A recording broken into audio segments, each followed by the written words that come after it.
all on a pro bono basis to help us do this work, to do fact-based and data-based work on the economic recovery strategy, and what we've got on our Business for South Africa website. We've got the detailed document as well as the summary document, and all of that is the result of a phenomenal amount of work by a lot of people, all on a pro bono basis. So the economic restructuring strategy was formulated through that process. We've looked at a number of issues from different sectors. We've looked at where the economy was pre-COVID, and we were in a recession pre-COVID. We had the downgrade from Moody's in the early stages of COVID, which effectively put us into a sub-investment grade economy and country. And COVID has exacerbated all of those problems that we've had. So we've looked at what the GDP was pre-COVID. We've looked at what other economic indicators were pre-COVID. We've then looked at the impact of COVID. We've looked at how our trading partners are looking at their economies during and post-COVID, and what impact that would have on particular sectors. And through all of that, we came into the economic recovery strategy. We are absolutely clear that rebuilding the economy post-COVID has to be done in a way that we rebuild and have an inclusive, equitable economy. We believe that transformation and broad-based Black economic empowerment is critical to rebuilding the economy. But we have identified problems in the implementation of broad-based Black economic empowerment, and we suggest that the implementation of broad-based Black economic empowerment is exactly that it's broad-based. It empowers a broader base of previously disadvantaged people, but that it is a critical element of economic growth. Transformation more broadly is a critical element of economic growth. And we can only begin to rebuild our economy through a partnership between the critical stakeholders in our country, and that's government, labor, community groups, and other parts of civil society. Business can't do it on its own, government can't do it on its own, labor can't do it on its own. So we've identified a couple of fundamentals, and irrespective, certainly in our view, irrespective of your ideology, irrespective of whatever other beliefs you may have from the point of view of economic models and systems, we believe that the country is in a situation currently where we can't escape some fundamentals. The first is that we have to create an environment to attract both local and global investment. The country does not have sufficient funds internally to actually invest and bring about economic growth. We have a severe fiscal problem currently. We are estimating a fiscal shortfall, tax shortfall of approximately 300 billion rand for this current year. We will have significant budget deficits going forward. And so we have to attract investment, and we have to create the environment to attract investment. To us as BUSA, that's essentially a non-negotiable. It's a fundamental issue we need to deal with. On the back of that investment, we have to put our country onto a sustainable growth path. It's got to be at levels that address the social and economic problems that we have. It's got to be sustained over a considerable period of time. And we've got to structure and manage that growth in a way that actually is inclusive and that does bring the majority of our people into the economy and give them a stake in this economy. Not because we're good guys or not because it's morally and politically correct, but it's a strong business and economic imperative. We cannot grow our economy and we cannot sustain reasonable levels of growth if the majority of our people do not have a stake in the economy and are not in that economy. And so we need to structure that growth in a way that does ensure equity, does ensure inclusion, and our document talks to that. Then the third fundamental is that we have to handle our fiscal situation properly. We've just received a loan from the IMF. We've got loans from New Development Bank. We've got loans from the African Development Bank. We're probably going to have to, in fact, will have to go into the market to raise more money. And we do that from a situation where, compared to some of our peers, we're not very competitive. We are in sub-investment grade. That makes raising money expensive. We will be competing with other countries that will also be in the market to raise money to rebuild their economies post-COVID. And so we will be raising money, but then we need to ensure that we are able to meet our debt obligations. And the only way to do that is to attract investment, get growth going, make it easier for businesses to open, for existing businesses to grow, to businesses to be profitable, for businesses to employ people, so that businesses pay tax. We broaden, deepen, and widen our tax base. And through doing that, and that includes not just raising taxes, but controlling our expenditure. And it's only in that way that we begin to improve our fiscal situation, and we are in a position to actually meet our debt obligations. So those three are fundamentals. We then, in our document, talk to how do we measure success. And we believe that there are three indices that are critical to measuring success. The first is the World Competitive Report, on which we currently are at 141 out of about 158 countries.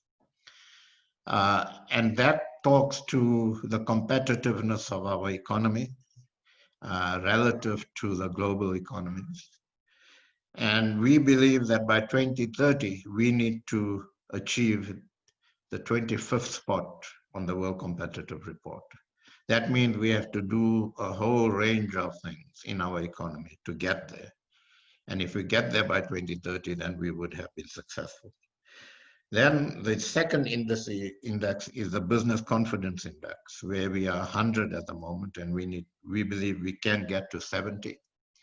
If we increase business confidence both in the country and people who invest, businesses who invest in our economy have the confidence to invest in our economy.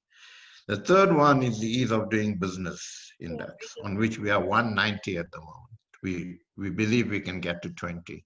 And that means getting rid of the red tape, streamlining opening of businesses, licensing of businesses, ensuring that the regulatory environment is such that businesses can operate, digitalizing a lot of the processes to open businesses, and creating an environment where businesses can actually operate, have the confidence to operate, can make profits, can repatriate dividends, and a whole range of other issues that need to be dealt with.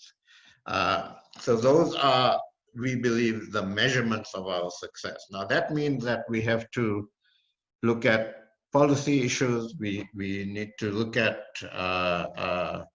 regulatory and legislative issues.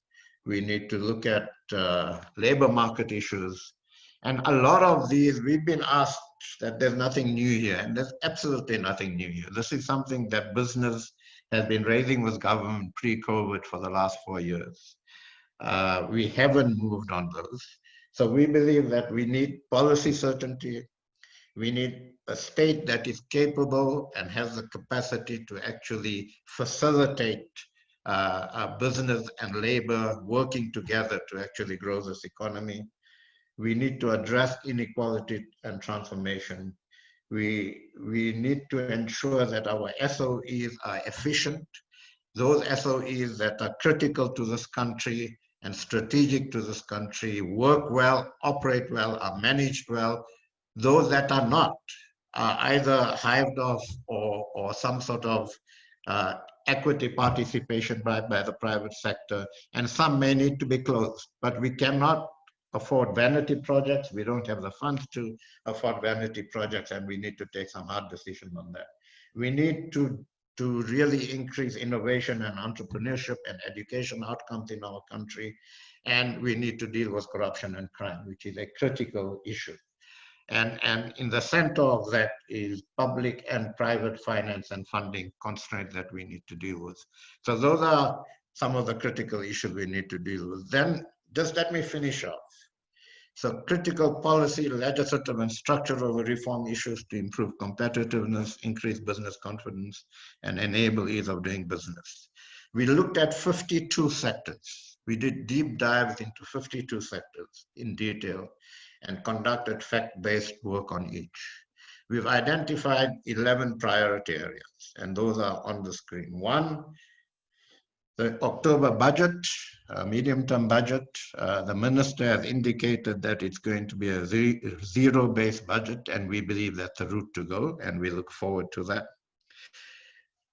Then SMME growth and development is critical, and township economies are critical, and we need to pay SMEs properly. We need to finance them. We need business mentorship for them.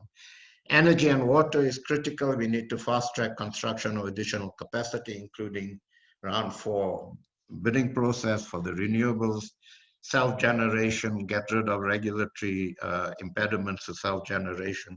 So on the left are the sectors we've identified. On the right are stuff that we believe we can do today without any policy changes, without any regulatory changes, and we need to move on them. On mining, industry and government need to align on next steps, sort out the charter issue and move on that. On construction, get key infrastructure projects bankable. We've been talking about this for years. We're now at the situation where we need to do this. Manufacturing, get localization going. COVID has shown us that with PPE in the initial stages, we had to import because we needed them quickly. Today, we have about 32 firms that are manufacturing PPE in the country. And we can get localization going, and we can look at how we actually export local manufacturing to the continent through the African Free Trade Agreement and others. Transport, we need to introduce lower port fees for exports immediately. Agriculture, backstop emergency farm financing and stabilize the land bank. Financial services have a PPP for network industry infrastructure and have as much digitalization in the financial service industry as possible. Telecommunications, complete the spectrum auction, license wireless open access network, re-energize the digital migration process. Tourism and leisure, stimulate regional and domestic tourism. And once the international market opens again, get our market share of international tourism as it opens. Education, fast track digital migration of degrees and school services. And then there's a cross-cutting issue on wholesale and retail businesses and trade, which we need to work at. So these are the sectors, priority sectors we've identified. We've done deep dives in all of those sectors, and BUSA members are now going to start unpacking this sector and then working with the relevant departments to see if we can get implementation going while we talk to the president and his team on the policy issues and the structural reform issues. We presented to the president and about 5 or 6 ministers 3 weeks ago. We are looking forward to a response from the president on that. But the issue here, if I can just finish, we are in a crisis. There was a time, maybe pre-COVID, when we were at a crossroad and we had a couple of choices. We're now at a T-junction. We have one of two choices. Right, yeah. If we take the incorrect choice, we're moving toward a failed state. If we take the correct choice as a country, we are on a long, hard road to economic and social recovery. It's going to be a long, hard road, but at least we will be on that road. And we all need to move with urgency within the context of a situation of crisis. We need to work together, but some hard compromises and trade-offs will have to be made across the board, not only in government, not only in labor, but also in business. And so let me leave it at that in the time I've got. I didn't go into detail in the document. The document is available on the Business for South Africa website, but these are some of the critical issues that I'd like to put on the table now. Thank you. Thank you very much, Kes, for that presentation.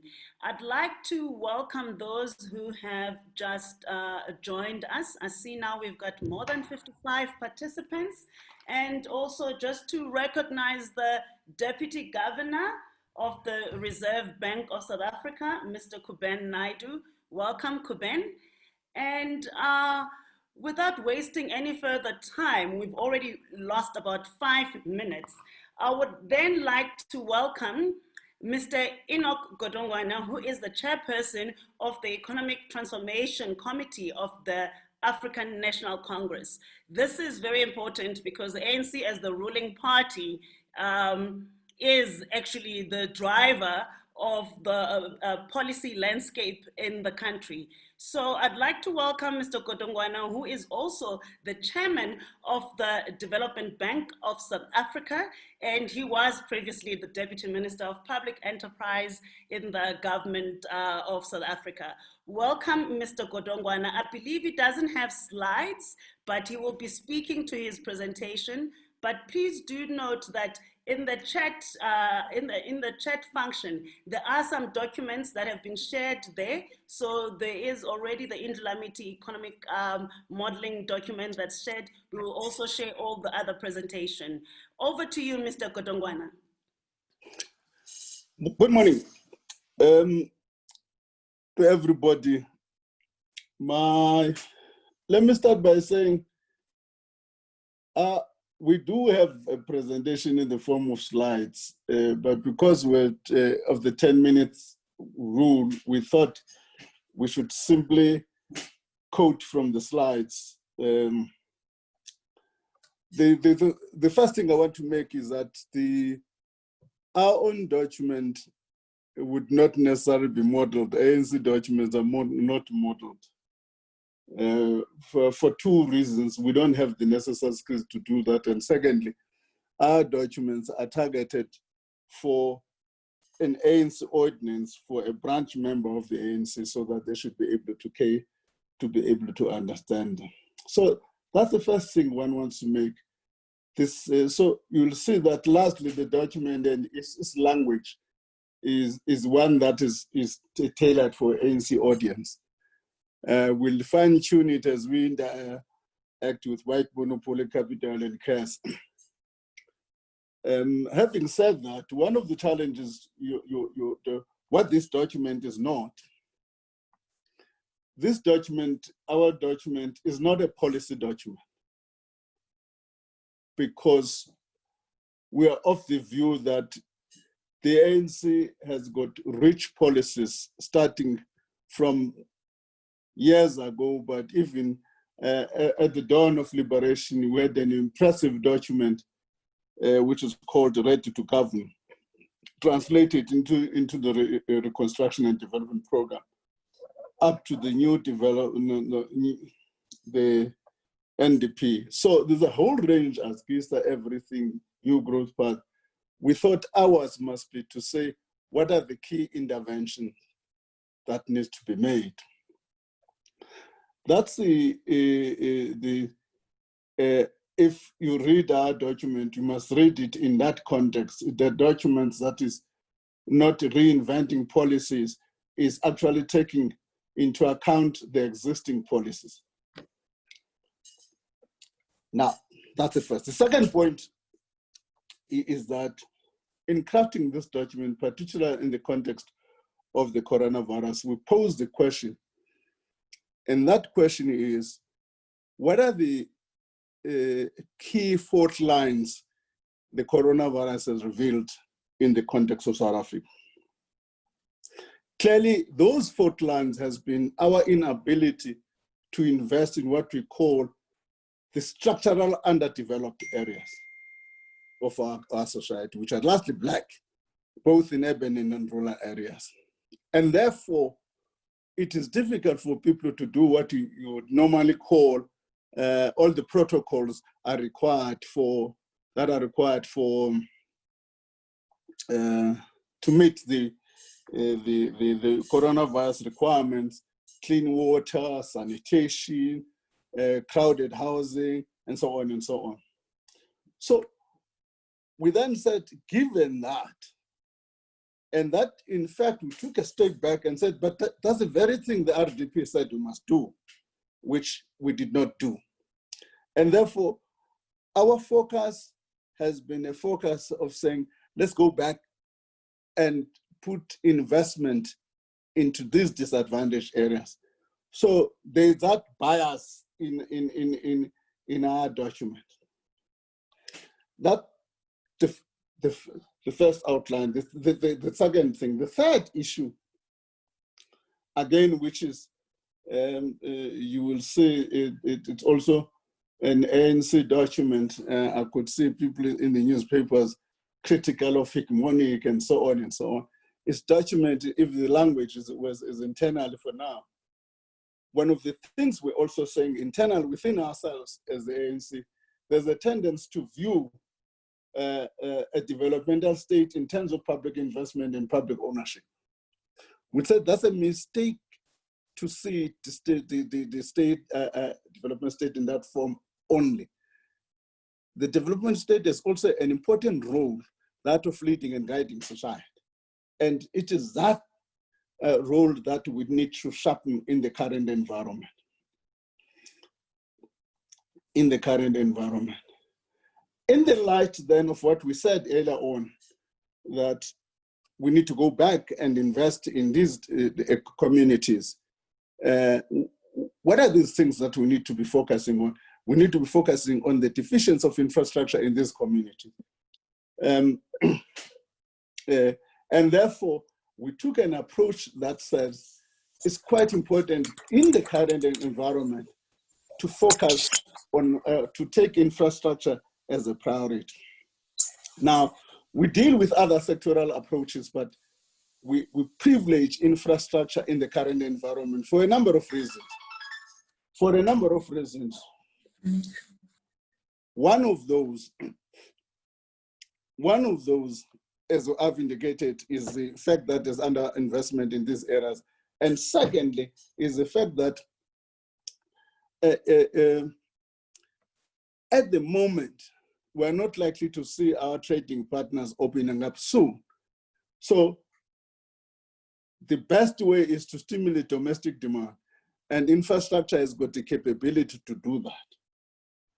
The third point is that if you look at the unemployed in South Africa, 54.5% of the unemployed are basically the unskilled people who have got even no metric. And therefore the construction sector has got the ability to absorb those people.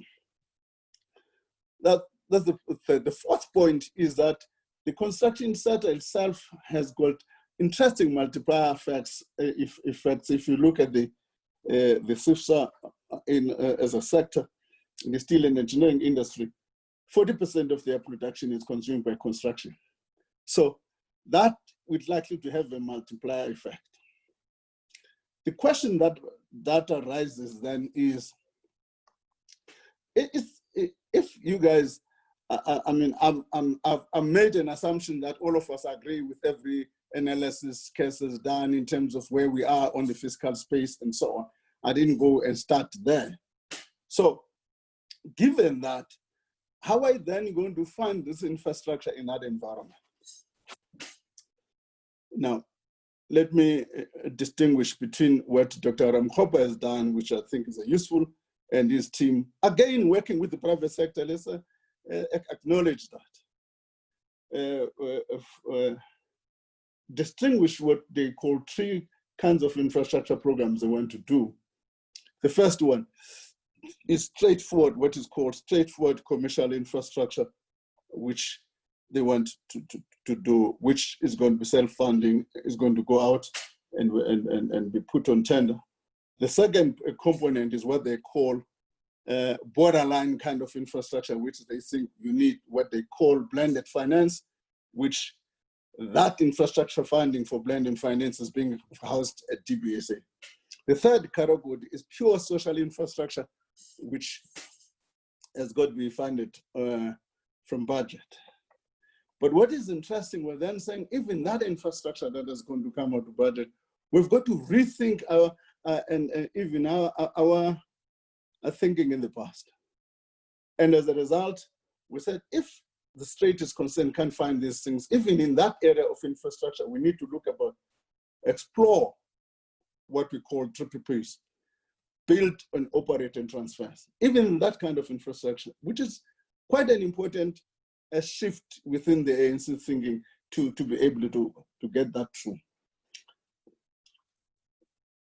So having done that, what we've done then is to go into the sectoral areas. I'm not going to go in detail into those sectors, except to say, on the electricity fund,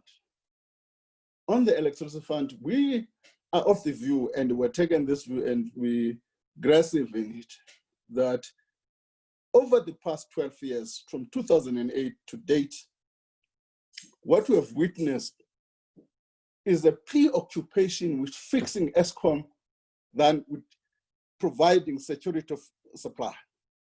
Those are two distinct things, because if we're preoccupied with fixing Eskom for 12 years, from 2008 when we started having these outages, and we still have them, and we're being conditions every now and again to accept that Eskom Majuba power station is not working on that sort, because we're preoccupied with fixing Eskom instead of being preoccupied to get electricity to the grid. So we were arguing that should be given a priority.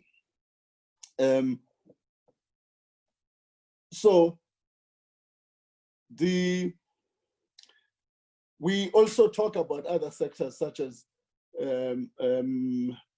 mining. We also concur with business. It's interesting on the mining stuff. It's our view that a lot of regulators time is regulations and in fighting over it.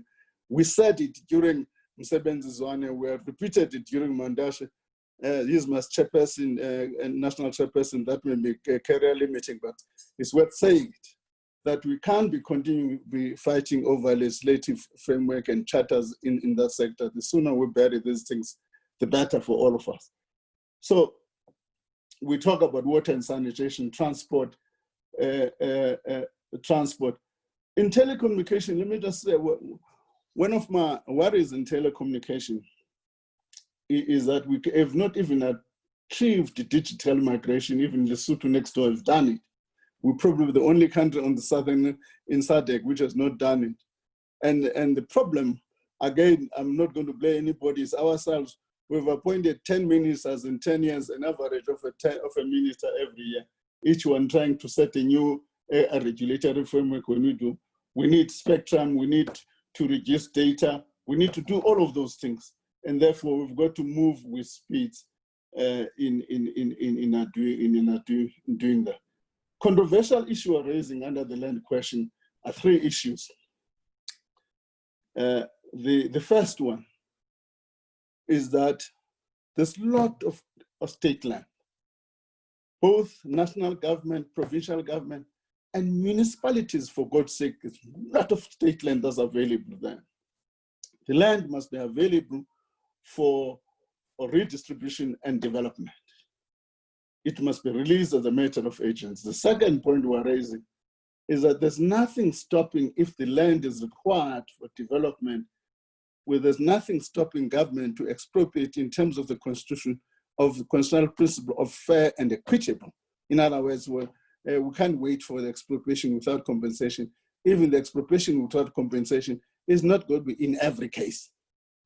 It's going to be specific cases. There will still be a requirement to do a fair and equitable expropriation. So in order to get more land. Lastly, it is our considered view that we need to tax unused land. And I'm glad Stephen Mench's from Momentum is advocating this thing all over the place. There's the issue of the financial sector.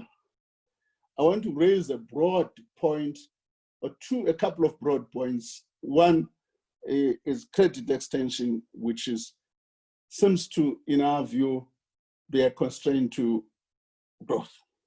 There could be a number of factors. The deputy governor can explain that.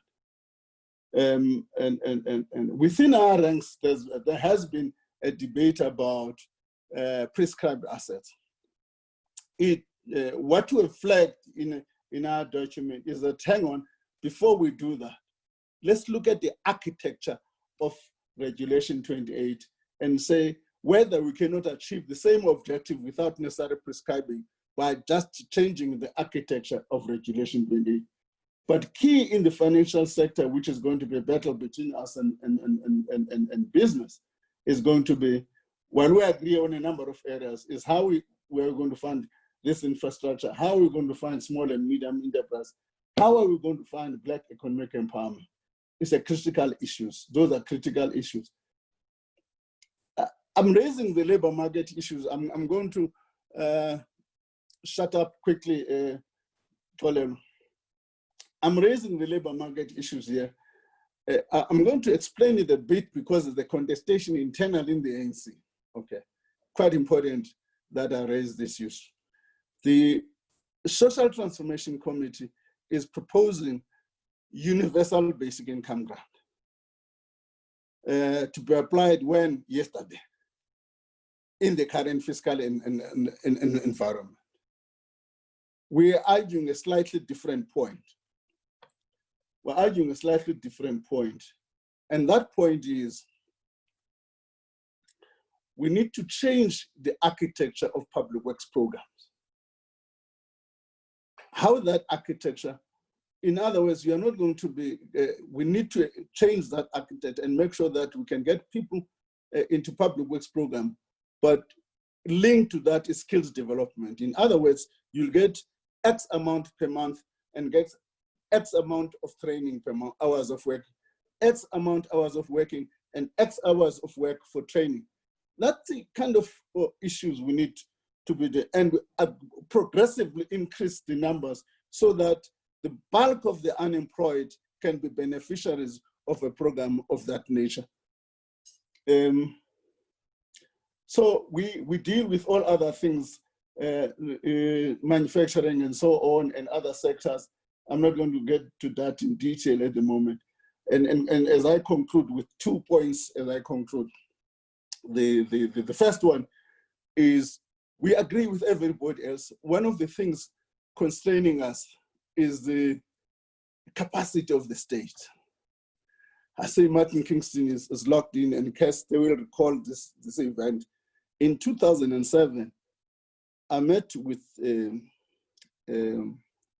September 2007, I met with Trevor Manuel, Vave, Secretary of COSATU, Blade Zeman, the fair sector of the party, and said, look, the banks are expensive. There's no way that we can have 15% ownership. What we should do, we should try and get the banks to take the 5% because on average, all of them were sitting at 10% ownership. The 5%, there must be an equity equivalent by a financing project on concessional rates to be agreed with National Treasury. I met the Banking Association, and the meeting was chaired by Yakomari. I can tell you it took less than 10 minutes for them to agree. Less than 10 minutes, literally.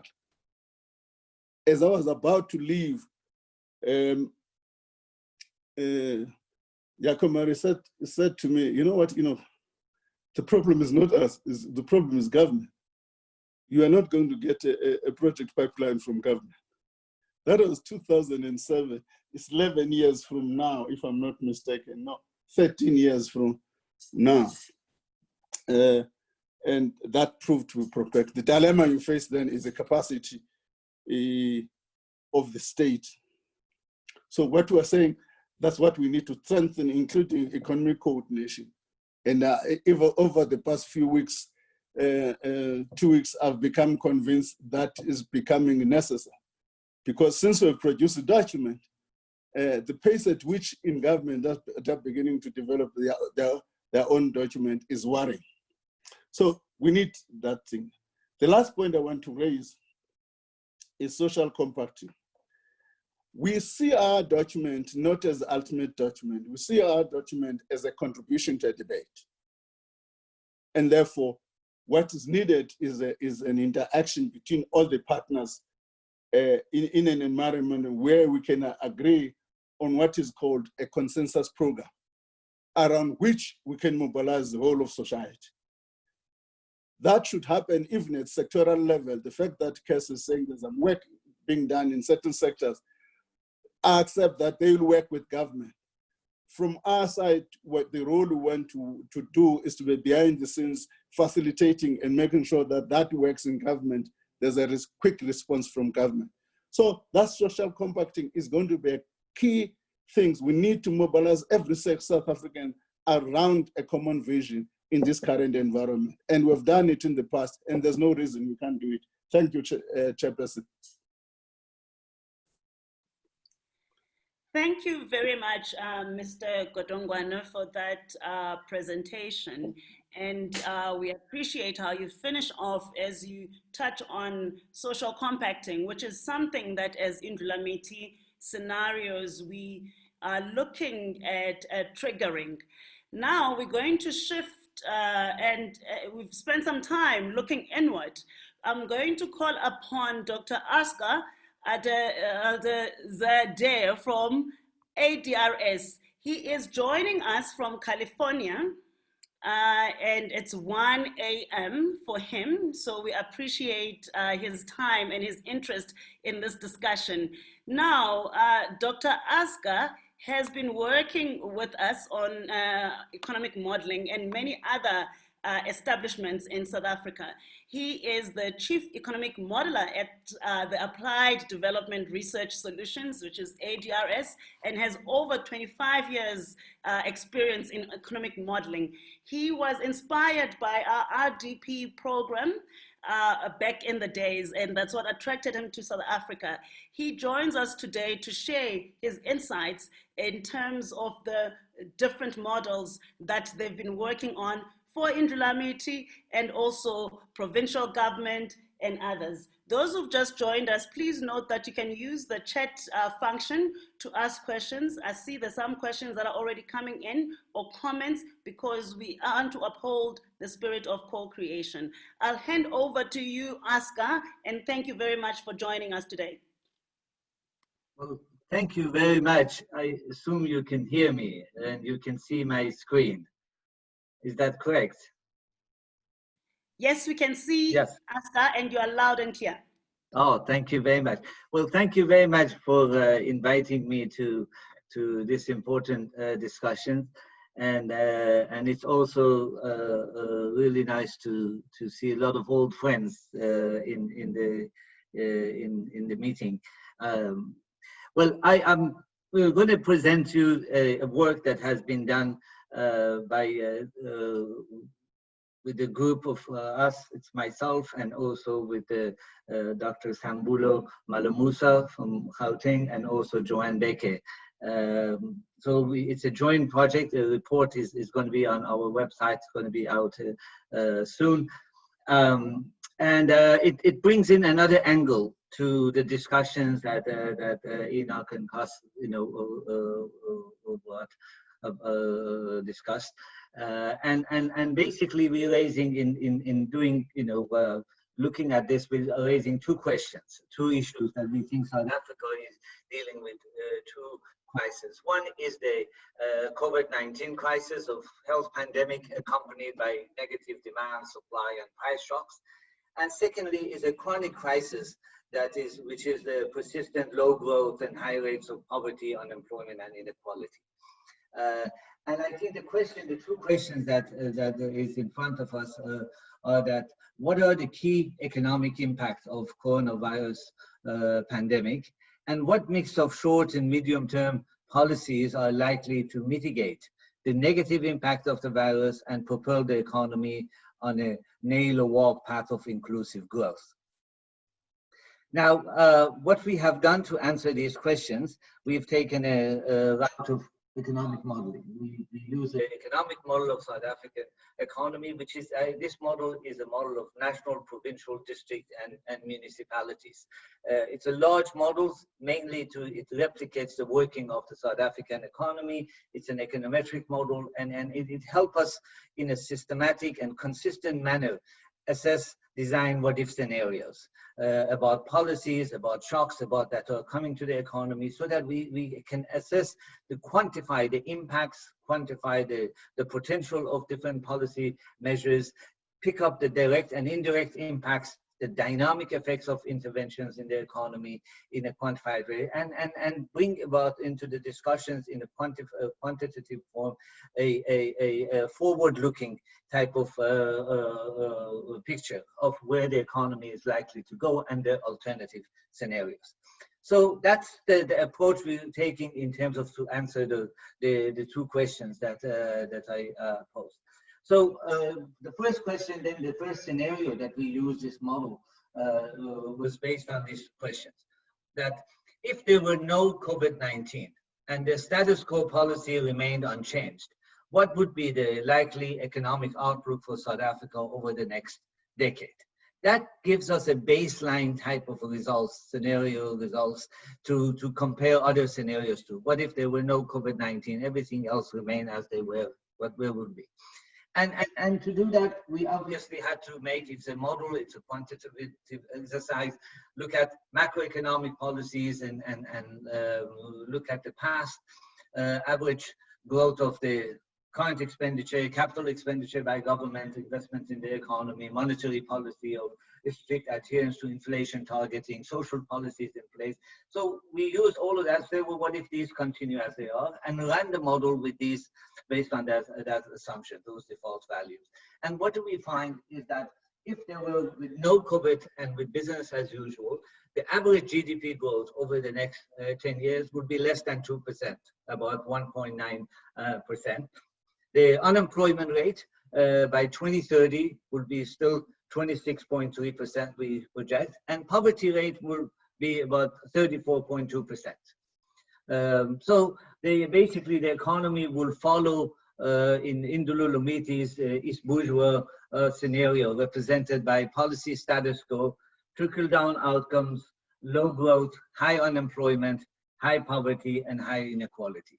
So you got poverty coming down by about 2%, unemployment coming down by a few percentages, GDP growth is pretty much less than 2% on average. So that gives us the baseline kind of to start with. So with this, then we raise the next question. It says, what if the policy status quo is unchanged, even with the COVID-19? What is the likely future economic outlook with the inclusion of the COVID-19? Now, in this situation, then we had to include scenarios about COVID-19.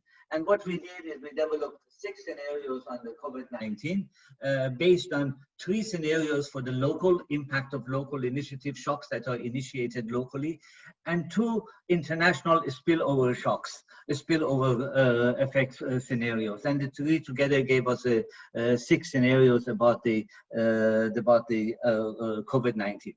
Now, in order to translate these scenarios into modeling, we quantified these scenarios, these 6 scenarios, and basically by looking at the specific specific variables in the economy that are local interventions are impacting, like the shutdowns, the social distancing, the isolations is affecting household consumptions, investment expenditure, production, and employment. 4 different variables we focused on that the local shocks are impacting, and we quantified those. We looked at the different sectoral specifications. We looked at the based on essential and non-essential sectors, different type of consumption goods. So we took all of those into consideration because the model had those detailed specification allowed us.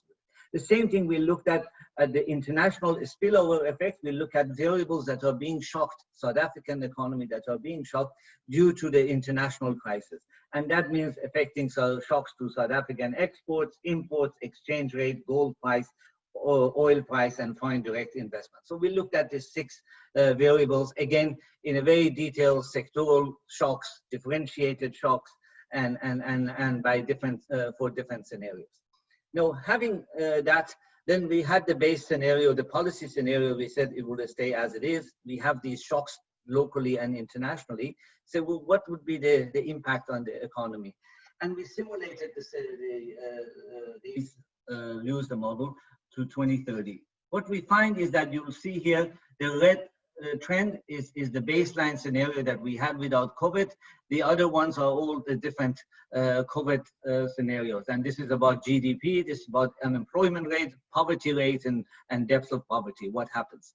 So what we find is that the COVID-19 will have a major impact on the economy, depending on the scenario. As you can see, the depth is different, the transition is different. The real GDP growth we projected for 2020 is likely to drop between -4.4 and -12%. Unemployment rate is likely to increase to 35 to 40% in 2020, this year. Poverty rate is likely to increase by between 4 to 7 percentage points, increasing number of poor by between 2.5 and 4.5 million. Post-COVID, after the 2020, what happened after the drop, the initial drop? We find that as a result, the simulation shows, as you can see here, economic transition will neither be quick nor uniform. Negative economic impact of the pandemic is expected to persist in medium term. As you can see, it takes a number of years, 3-4 years to the economy to bounce back. And over time, as you can see, the economic indicators, all these indicators tend to gravitate toward that baseline scenario, toward that low growth, high unemployment, poverty trends established by that policy status quo of the East Bourgeois scenario. So we got a major drop here, or the unemployment going up, gradually adjusting, not a quick response, but then as time passes over the year, it also ends up with we can end up with that low growth, high unemployment, high poverty. If that's all, we end up with a status quo and just post COVID-19. So that will lead us to the next question that we ask, scenario questions, is what if the COVID-19 changes the policy status quo? What policy mix is likely to mitigate the impact of the virus and propel the economy on a nail or walk inclusive growth?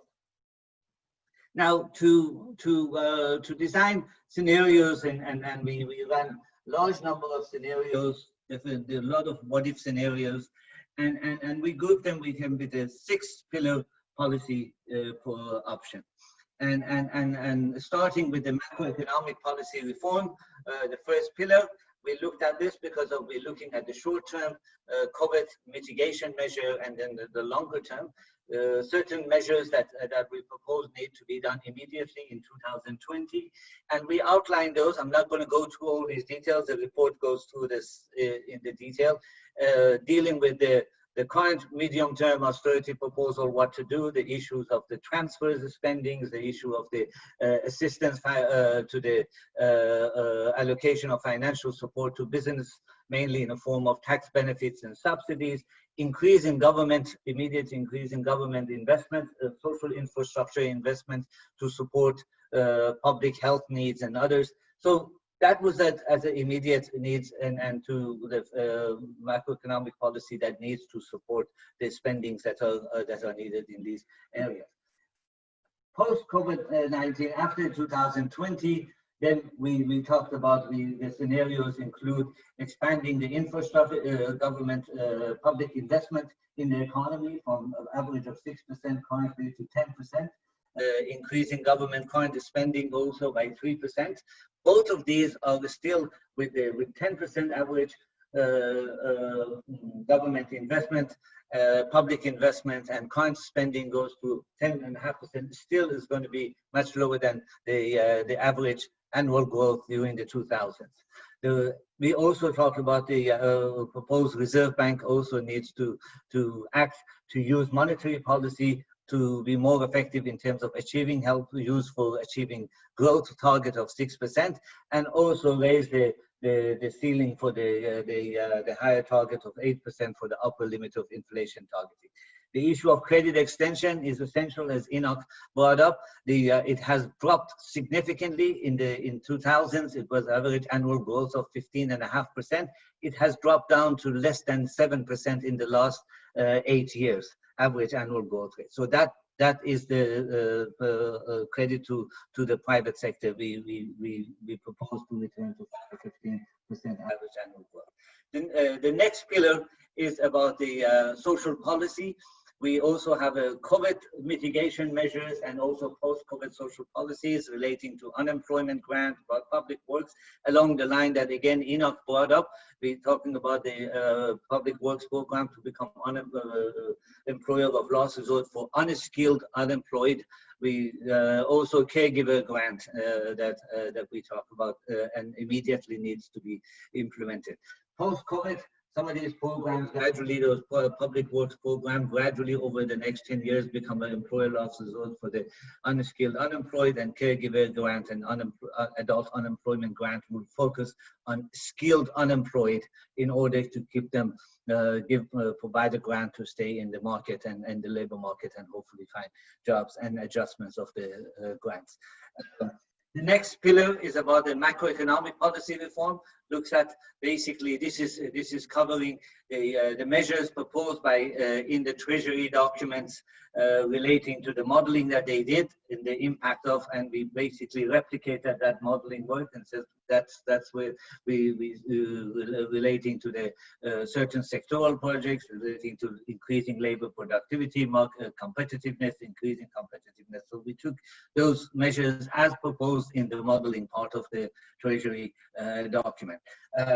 In terms of trade and industry, the scenarios on this pillar focuses on investment in the manufacturing sector, increasing also trade exports, and also reducing the import dependency ratio or localization, as Cas talked about, that increase that we set target for it for sectors, and over the next 10 years, gradually in the model, as it simulates, it gradually implement the localization. We also propose an interdepartmental policy measures, such as we have a list of those to help gradually increase the labor intensity of production across sectors. We have a private sector which focuses on the PPGI and scenario and the public investment that the PPGI invested the 500 billion over the next 10 years, as they have suggested. The Public Investment Corporation increased investment in the manufacturing sector, foreign direct investments increase, and other measures. We also have a pillar on included a pillar on the Provincial Growth and Development Plan, and which ideally should include all the provinces' growth and development plan. But during the past year, the Gauteng introduced the GGTI, Growing Gauteng Together 2030, which includes about 160 interventions to promote industrial development, provide social services, improve social and economic environment of doing business in South Africa. So we did a quantification of those. We looked at how it can help Gauteng, but not only Gauteng, but the economy as a whole. And therefore we think that also can help the overall economy by incorporating the work that goes on in the provinces, the planning and the policies that are being implemented, by helping those growth and development plans to realize their objectives. Now, we ran the model with these 6 pillars, therefore, and what we find is that here is some of the results. The 6 pillars will mitigate impact of coronavirus and help achieve, we find, the nail walk outcomes over the next year. It reduces the negative impact of the COVID-19 on growth, employment, and poverty. As you can see here, the red is the trend in the baseline scenario, the blue is the business as usual without with the COVID, and the green is the scenario, the 6th pillar. As you can see, the depth of the impact reduces. As a result, the immediate impact is positive, reduces negative impact of the COVID on growth, employment, and poverty. It shortens the recovery period. As you can see, we come out of the recovery faster. This is for the mild scenarios. For growth, this is for severe scenario. Unemployment, the same, produces average annual growth of 6.2%. create between 8.7 million to 10 million jobs over the next 10 years, 11 years, reduces the unemployment rate by almost 70% to 12% by 2030. It lowers the poverty rate by almost 50% to 23%. It reduces income inequality by 16 percentage points. So we measured all of these. This is, you know, and so what you find is that the overall what we have is a mix of demand and supply measures as a result of these COVID, as a result of these 6 pillars that are helping the economy shift both the aggregate demand and aggregate supply at a higher level performance. And as you can see here, the demand and supply, this is the shock that is happening now, but it is both of demand and supply, aggregate demand and aggregate supply are growing as a result of it. So it is not just demand measures or supply side measures, it is together the two of these that we have aimed at and we are achieving. As a result of this, we will see that trends in government income and expenditure, for example. Here is also the government revenue from property and tax as a result of the growth is going up, the blue, and the government consolidated expenditure. That growth with the increase in tax revenue that is coming with it, it also helps finance it, the programs that are provided. Now, in terms of debt GDP ratio, without the COVID, we have a debt GDP ratio with the COVID, with the business as usual scenario. We have the debt GDP ratio will establish at a higher level. Initially, will as a result of the current crisis will increase, but stabilizes to about 64 to 76%, depending on the severity of the COVID scenario. When we run the model with the 6 pillar and with the higher economic growth, we find that the blue are with the 6 pillar, then gradually the debt GDP ratio, even though initially goes up, but eventually it starts coming down as the growth takes shape and reduces the ratio. Now, what does it say about inclusive growth? It says this 6 pillar policy option we think produces Naylor-Walk type of inclusive growth because the pool, in terms of it benefits the pool. National poverty rate declines by almost 50% to 23% in the next 10 years. Poverty level declines over the next year by 40%. 10 million people will come out of poverty. Significant improvements in the delivery of social services and infrastructure also improves the living condition of the poor families. It helps working class families because the unemployment rate declines by almost 70% from 35% or 40% in severe scenario in 2020 to 12% in 2030. The economy adds 8.7 to 10 million jobs to total employment over the next 10 years. Income inequality declines, as I mentioned, and then again, spending and investment in infrastructure, social infrastructure, in health, in education, and others, that also helps millions of working class families. The business will benefit from these scenarios, the 6 pillar scenario, because the real GDP will almost double over the next decade, which implies a significant expansion of domestic market. Average profit rate remains above 16%. Improvements in the economy and overall well-being of the population improves average labor productivity.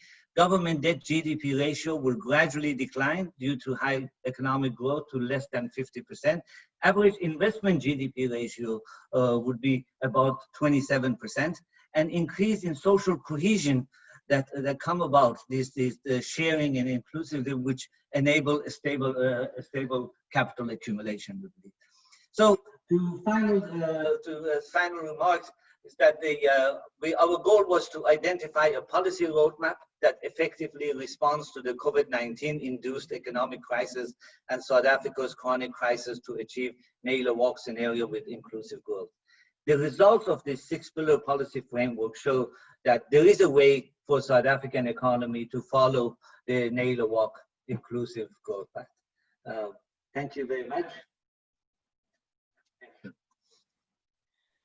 Thank you very much, Oscar.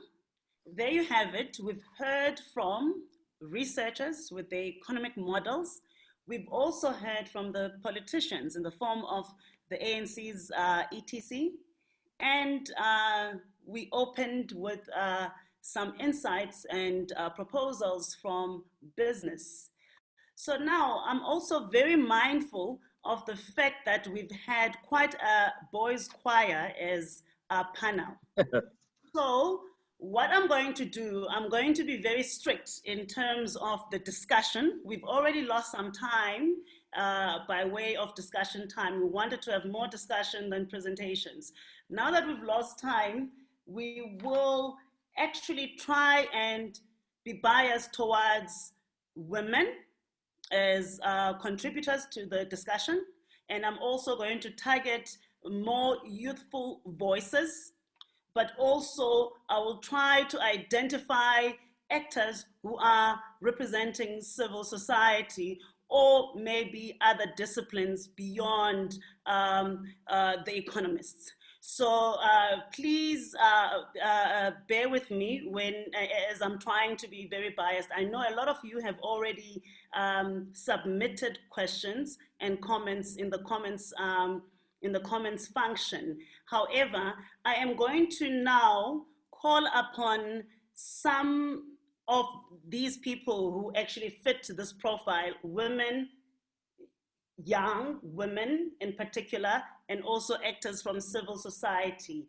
And looking through those who are here, I can see Pat Hon, who's actually also commented on the chat line, but I would like to allow her to maybe give some comments or ask questions as the first contributor from the floor, or rather the virtual floor.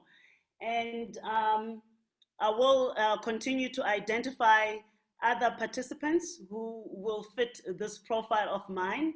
So please bear with me. Pat Hon, are you able to speak to us? And please introduce yourself and also ensure that your camera is on so that we can see you as you contribute. There you go. Thank you very much for joining us, and over to you. Thanks, Xolelwa. Well, at least I tick 2 of those boxes. I'm female and from community, but I'm not, as you can see, from the youth. Not anymore. Okay, thank you very much. I'd like to maybe start, I'm going to make a few comments really. And, you know, from the side of the community constituency, which is where I've been engaging with NEDLAC, and my main day job really is organizing workers in the informal economy. So we're also really interested in the social compact. But what I think this COVID thing has really shown into sharp relief is the negative effects of non-inclusion, and ongoing marginalization of a lot of people in the economy. And this is likely to grow as a lot of people are losing their jobs in the formal economy. Now, when I talk about the informal economy, I'm not talking about SMMEs. I'm talking about what the ILO defines as those whose work is either not covered or insufficiently covered by laws and policies. So let me say first off, we don't go with this definition of second economy. We think that's really a misleading dichotomy, because we have one economy that has different levels of formality and informality in it. So the workers in the informal economy are all of those that are not covered or insufficiently covered. The economic units, which is a broad term used in the ILO instruments, covers SMMEs, cooperatives, and a range of different kinds of arrangements. And then the workers can either be people who have some kind of an employment relationship, usually a very precarious one, or they could be what the ILO defines as own account workers. Now, we have plenty of those kind of people in our economy. We do have some measurement of them in our national statistics, maybe a little bit undercounted, but nevertheless, they've been very active when it comes to this COVID period in putting forward what should really happen as the economy eventually moves into recovery mode. So we believe that it's essential to include all of the people in the informal economy in the new plans. And that means completely changing the way that we look at some of this. There are proposals that we have as to how to do this. We're not just bleating about being left out. In fact, we've been participating very actively, particularly in negotiations in the NEDLAC Rapid Response Task Team, because there is an ILO instrument called the Recommendation 204 on transitions from the informal to the formal economy, and it's a rights-based formalization program. That is one which seeks to institute decent work even in the informal economy. And you know, decent work has not got to do with how much money you earn. It's got 4 pillars: rights at work, income security, rights to be covered by social protection, and rights to representation at the negotiating table. So basically, we believe that the workers in the informal economy can play a major role in economic recovery. And we also believe that now is the time to speed up the implementation of this Recommendation 204, which was passed in 2015. And we have been doing work on that, I would say, since 2017 up till now. And in our discussions, we've been able to highlight some of the areas of formalization, the low-hanging fruits, like ensuring that people like taxi drivers get registered for UIF and COIDA, which was always supposed to happen, but there's a lot of non-compliance in their sector. The same applies to domestic workers. Both of those sectors have sectoral determinations, but lots of non-compliance. With self-employed workers or own account workers, of course, it's more complicated. And there's a lot of economic, of labor law reform that is needed. I won't go into the details now. But I think the key issue is that as we recover from the lockdowns, the workers in the informal economy do have the capacity to get back to work more quickly than formal businesses that have collapsed, as long as red tape is eliminated. I'm happy that Cass mentioned that, because the elimination of red tape is really key. And we need to then turn the corner and move away from what we have always had before, which is regulations which actually remove people's livelihoods and either drive them underground or criminalize their work. The workers in the informal economy fought very hard at the beginning of lockdown for a basic income grant. Eventually, the special COVID grant was agreed after about 4 weeks. It's very small. It's very difficult to actually get in practice. So most workers in the informal economy sort of gave up on that one. Some of them achieved it and just wanted to get back to work. And that's a positive issue. So that, you know, if one then incorporates what kind of informal work is being done, which includes very important services. Informal traders, of course, you know, provide food and food security to poor communities at lower rates. Waste pickers are collecting waste and playing a part in recycling. It's an essential local government service. So that all needs to be recognized as part of what's going on. The other issue is that the fourth industrial revolution, which hasn't been well catered for in the regulation system. Of course, it's speeded up now. We're all working from home, even those of us who didn't do it before. A lot of the people who are in that sector, which it's called the future of work by the ILO, but in fact, that future is already with us in certain sectors like the transport sector, the food delivery sector.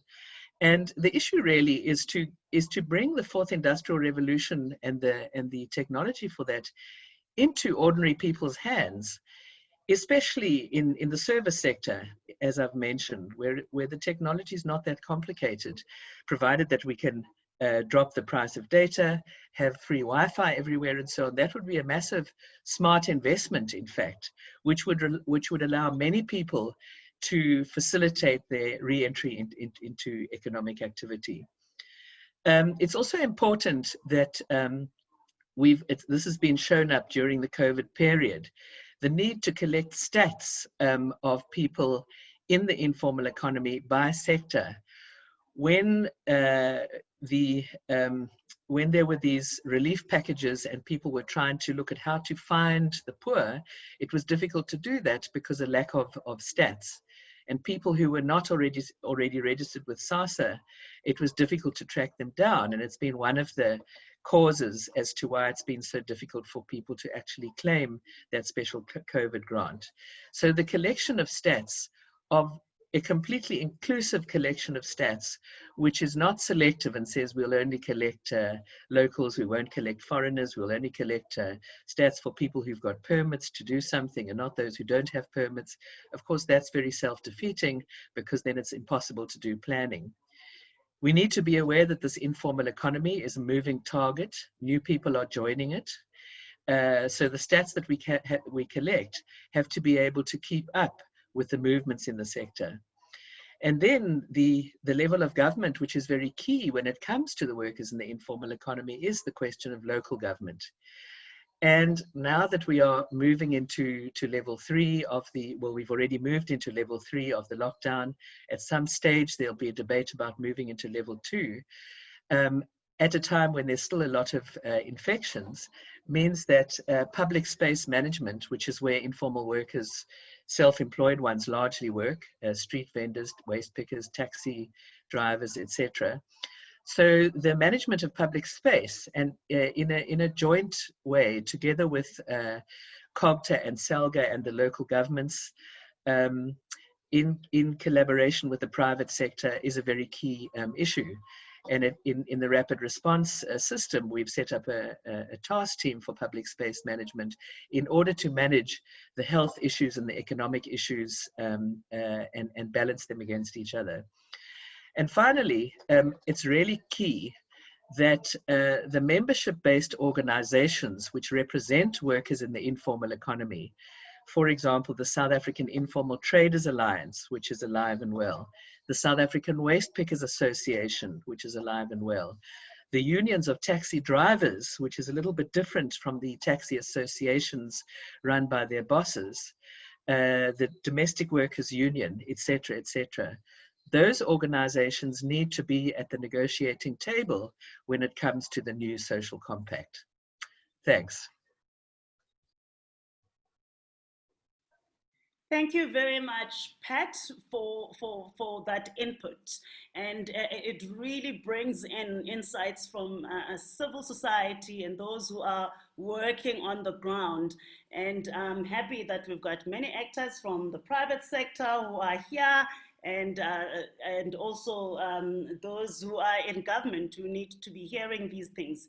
I'm going to go to the next contributor, and please try to keep it as short as possible. We are already running behind schedule. We're trying to finish at 12, but it looks like we won't be finishing at 12.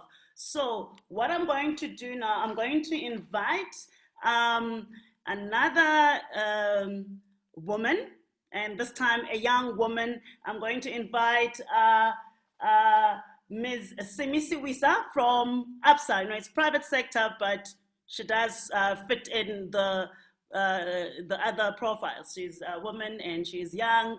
And welcome, Simi. Please turn on your camera and introduce yourself.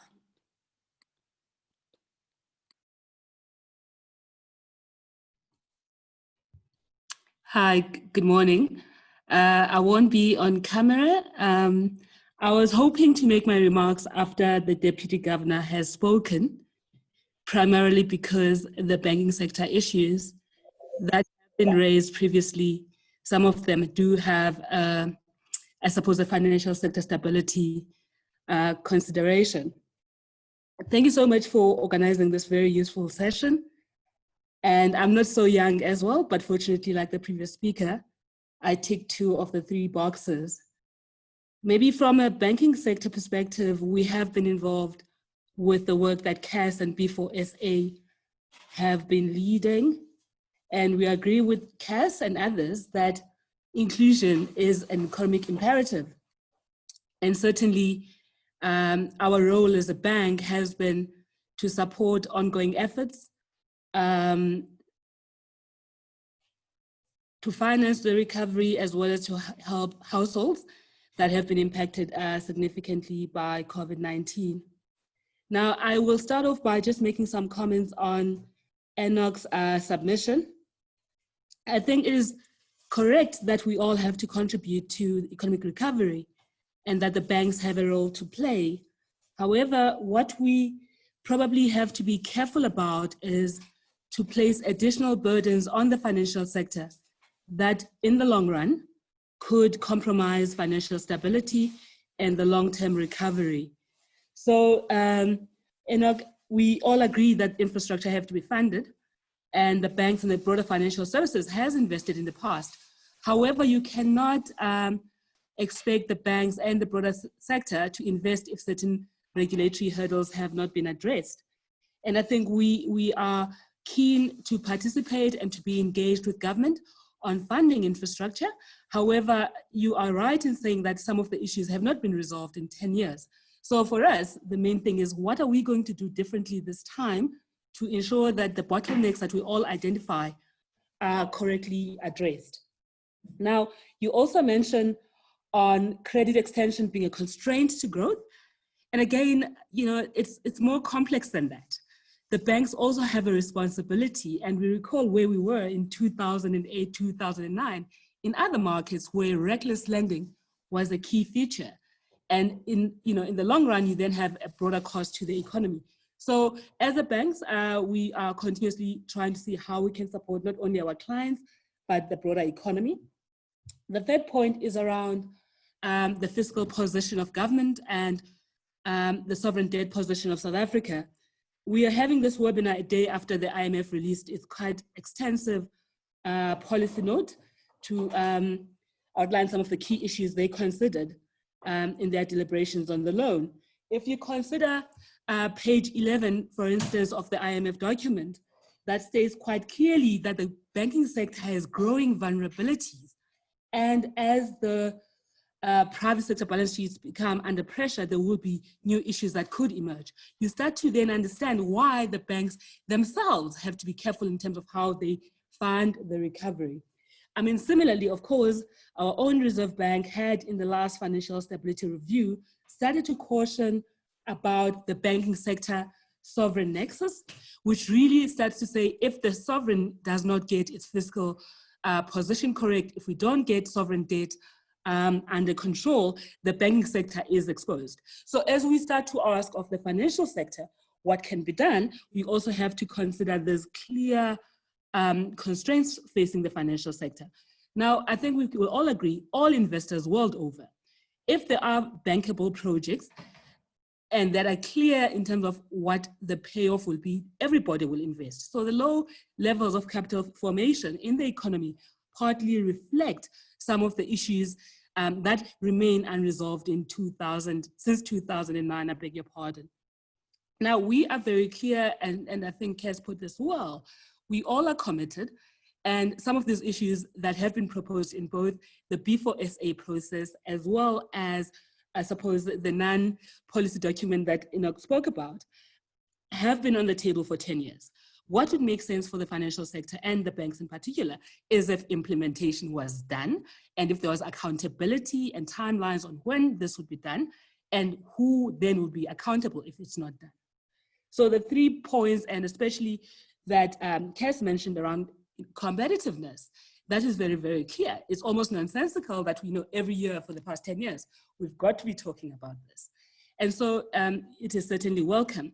Now, if you go further into the role of financial sector in supporting inclusion, I think the banks have made significant impact over the past 10 years, or rather past 20 years, around deepening financial inclusion in South Africa.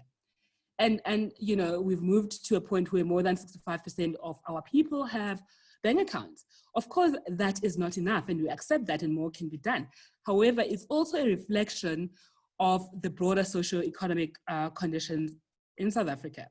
Typically, what we find is that the low-income workers, some of them have incomes that are not regularized, so they it might not be, I suppose, profitable for them to keep certain financial products, but we are continuously innovating and using digital platforms to reduce the cost of doing business, and also to increase coverage for a lot of our clients.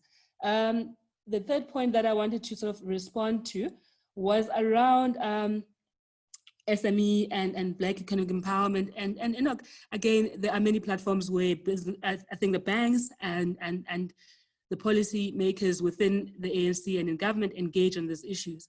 We are committed, and we've certainly tried to a certain extent to implement a lot more work, but there are certain hurdles and which we would need to address to get these outcomes. So maybe in my final summary, I do know that we're running out of time. The banks and the financial sector have financed this economy to tunes of trillions, and we will continue to finance the economy. However, this in the past has not been based on prescriptive approach, but rather in ensuring that there are bankable funded projects that can be implemented profitably. If you look at, you know, I want to talk about Eskom because that's very, very important. I note Enoch's point that fixing Eskom is not the only thing to do to achieve energy security, certainly, but what we have seen, Eskom has crowded out some significant funding that could have gone to other players in the generation space. If you look at 480 billion Rand, if you don't fix that for Eskom, you expose the broader sovereign to specific fiscal risks that we need to talk about. And I think for us, this is a big issue given the fact that there are a lot of Eurobond holders and other international investors who are watching the Eskom situation quite carefully. Now, what does fixing Eskom mean in real sense? We've got to deal with Eskom debt. The IMF again talks about it, and all the credit rating agencies have spoken about this for years as a big risk. We still haven't got any resolution. It's been 3 years and that we have been saying, can we get some solution? And unfortunately, this remains a key problem. So yes, we can talk about energy security, but at the moment, a lot of the resources that we could have used to create alternative energy sources, or rather to fund them, have been absorbed by Eskom. And until such time that we fix Eskom, it's even harder to raise for the sovereign additional debt unless the Eskom debt has been dealt with. Thank you. Thank you very much, Simi. And when I was saying youth, I was referring to the ANC Youth League age. And we know what that is. So I think I also qualify as a youthful person in that space. So now I'm going to find yet another participant who's not so young, but young in terms of ANC Youth League age. I'm going to call upon Muzweni Ngoma, and now I'm very biased because that's my colleague from the Mapungupo Institute for Strategic Reflection. Muzweni, kindly turn on your microphone and your camera as well so that you can give your inputs or questions. Thank you, Xolelwa, and good morning. As Xolelwa has already said, my name is Muzweni, and I'm a researcher at the Mapungupo Institute for Strategic Reflection. I have one point to make, and it relates to the social structures of the economy and also to the points already raised by Pat. Today, we actually have a 40.1% rate of young people that are not in employment, not in education, and not in training. While we understand that the different reconstruction and development proposals that have been made today in the earlier presentations do speak to public works programs and in fact, the extension of social welfare. What we do need to start speaking about is how it is that we are going to plan and devise the transitions and exits of young people out of public works and also the social welfare system. My next question relates to what Kaz already asked, which was the question about how do we measure success?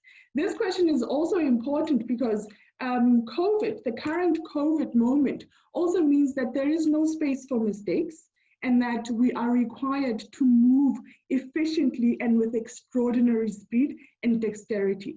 So when we consider how we measure our success, we also definitely need to be speaking about the different monitoring and evaluation mechanisms that will actually underpin the proposals that have been put forward so that we are able, therefore, to identify and come up with corrective measures as quickly as possible. I'll stop there, Kolelwa. I'm very conscious of time, and thank you. Thank you so much, Ambuzweni, and thank you for your very short but very precise contribution there, and actually elevating, the concerns of the youth, which we know that are the most marginalized in our society. I know that Simi indicated that she wanted to actually hear from Kuben. What I'm going to do, I'm going to get another speaker, a fourth contributor, and then I'll finish off with Kuben for this round as the fifth one. But before we get to Kuben, I'm going to ask Philani Mthembu, who's the executive director at the IDG, which is an institute at UNISA, to actually give us some insights and maybe perhaps to shift away from the dominance of the economy in this conversation and bring a different perspective. Philani, are you able to switch on your camera and also your microphone?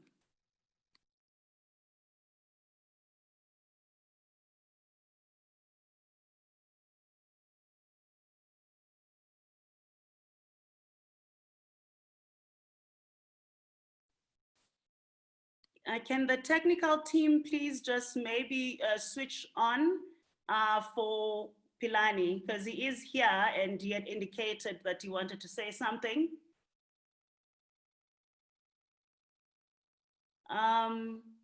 While we're waiting for Philani, I think then I will allow Kuben to give his contribution and maybe address some of the issues that have been raised by Simi in terms of the concerns from the banking sector.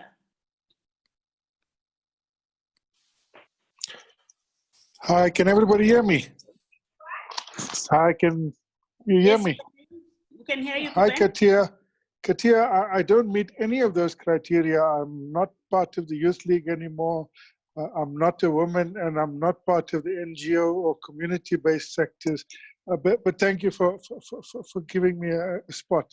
That's why you were called. You were named in the presentation and also in the Q&A. So no, thanks. over to you in the hot seat. Thanks, Katia. I'll be brief. The first is, I think as a country, we must reflect on how come we've had so many plans, many of them good, many of them broadly agreeable, but no implementation, right? How come, from the RDP to Ready to Govern to the NDP to ASGISA, New Growth Path, how come we've spectacularly failed to implement any of these growth plans? And I'd like to spend the first 2 minutes reflecting on that. The first, I think, is we fudge areas of disagreement, right? So there are areas of disagreement, and we like each other as a country. We're committed to finding consensus. We want a social compact, but we often fudge areas of real disagreement. Or we make inconsistent compromises, right? We say, okay, you can have this and you can have that. Well, actually, you can't, right? And it's, you can take a dozen public policy areas. You can't have major investment and growth in the mining sector if you also have 42 requirements on the mining sector, from BE to environment to taking care of communities to health to this to that. They're all necessary, but there's a spectacular inability to prioritize, which essentially means you make inconsistent compromises, right? The third area why I think we often fail to implement what we've agreed on is that we don't really grapple with the binding constraints. And of course, we can debate and we may even disagree on what those binding constraints are, but I'd like to just mention 2 or 3. One is South Africa has a low savings rate. And I'll come back to this in terms of credit extension from the banks. We save about 750 billion Rand a year, maybe 800 billion at a stretch a year. That's our flow of savings. That's not the stock. That's too low for the investment needs. So either you need a very big export engine, or you have to attract foreign capital, foreign portfolio flows or investment. If you want a big export engine, it has certain requirements on your competitiveness. It has certain requirements on your efficiency, on your labor costs, all of those things. So we're not able to do that, or in some cases not willing. Then you must say, okay, we want to attract money, capital to flow in. But actually that requires higher interest rates to be able to attract the money in. And so we don't deal with these binding constraints, and so therefore we make inconsistent compromises, right? The second binding constraint is we have a low skills base, and our spectacular inability to turn that around in 25 years is part of the problem. So forgive my dog. So we design policies for an advanced economy. We design policies for a high-skilled workforce, whereas actually a significant portion of our workforce is low skills. We've got a weak state with very weak levels of accountability. And we design fairly complex programs, not taking that binding constraint into account. There's a serious lack of technical capacity in the state. And let's face it, it's not by accident, it's by design. Right? In the last 10 to 15 years, many skilled workers have been kicked out of the state effectively. Right? And those were conscious political decisions. Let's make no bones about that. So, Chair, I think before we decide on plans and the efficacy of plans, it is worth reflecting on why we failed to implement the plans. So, Chair, the next 2 minutes, the last 2 minutes, is about this credit extension issue. Right? In some ways, Simizi touched on it. The private sector in part, and the banking sector in particular, has been crowded out by public borrowing in the last 10 years. In 2009, the banks held 11% of their balance sheet in government bonds. In 2020, before COVID, they now hold 18%. They held 18% of their balance sheet in government bonds. Since COVID, that's gone up to 22%. So government borrowing has essentially crowded out a major part of private sector investment and private sector credit extension. Now we can criticize the banks, we can lament the state of weak credit extension, but there was no justification to have a 6% budget deficit before COVID. There is a justification to have a 15% budget deficit in COVID, but there was no justification to run the kinds of deficits that we've run over the last decade and get away with it. We've essentially crowded out private investment and crowded out the ability of the private sector to extend assets. Now this year, from the let's call it 750 billion that the country saves in the flow of savings, government will borrow 709 billion. Of course, there's going to be no private sector credit extension, right? I mean, where's the money going to come from? Actually, we are importing some money, so we hope to bring in about 150 to 200 billion rands into the economy in the course of this year at a price. Nothing's free, which will allow a little bit of private extension.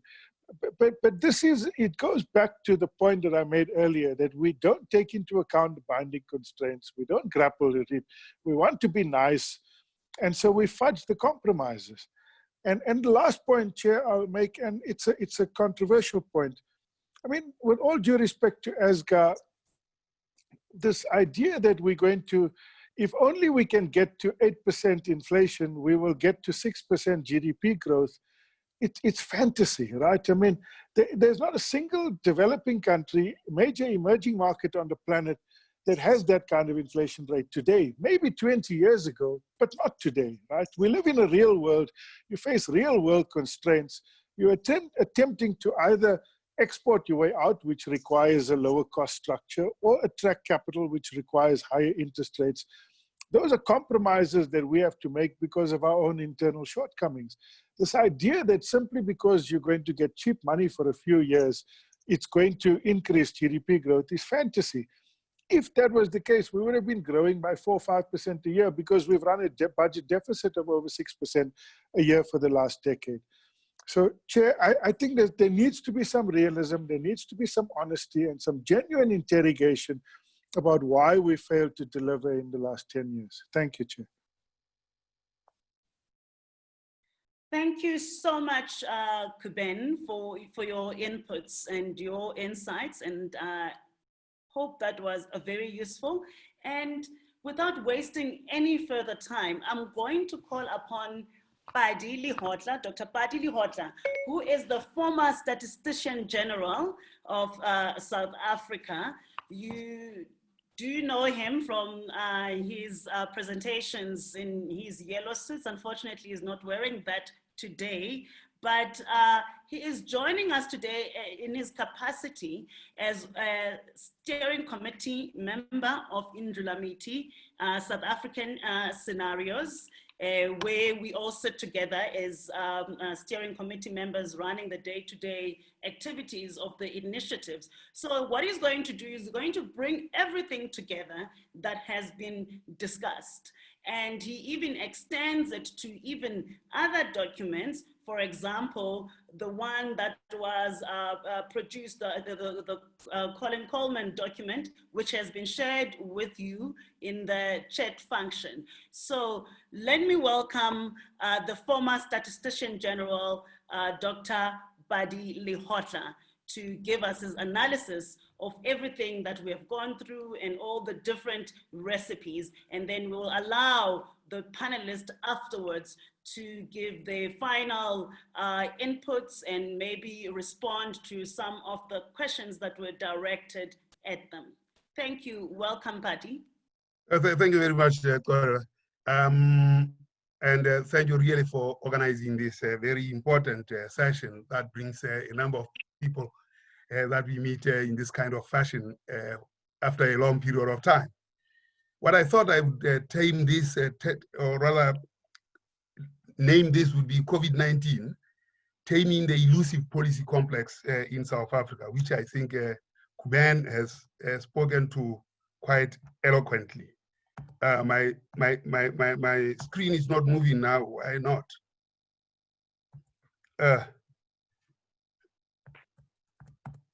I've shared the screen, and I think it's me sharing the screen, not anyone else. What we're going to do, we're going to get a technical team to try and sort that out for you, Buddy. So I think in the meantime, you can just give us the overview while we let me just let me stop sharing and start a new share. But I am surprised that my screen is refusing to move. Share screen.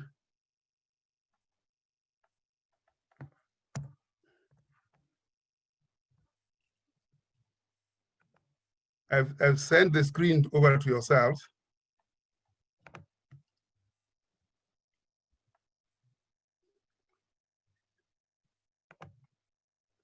Otherwise, I can look at my notes from my own screen and just talk from the presentation rather than the shared screen.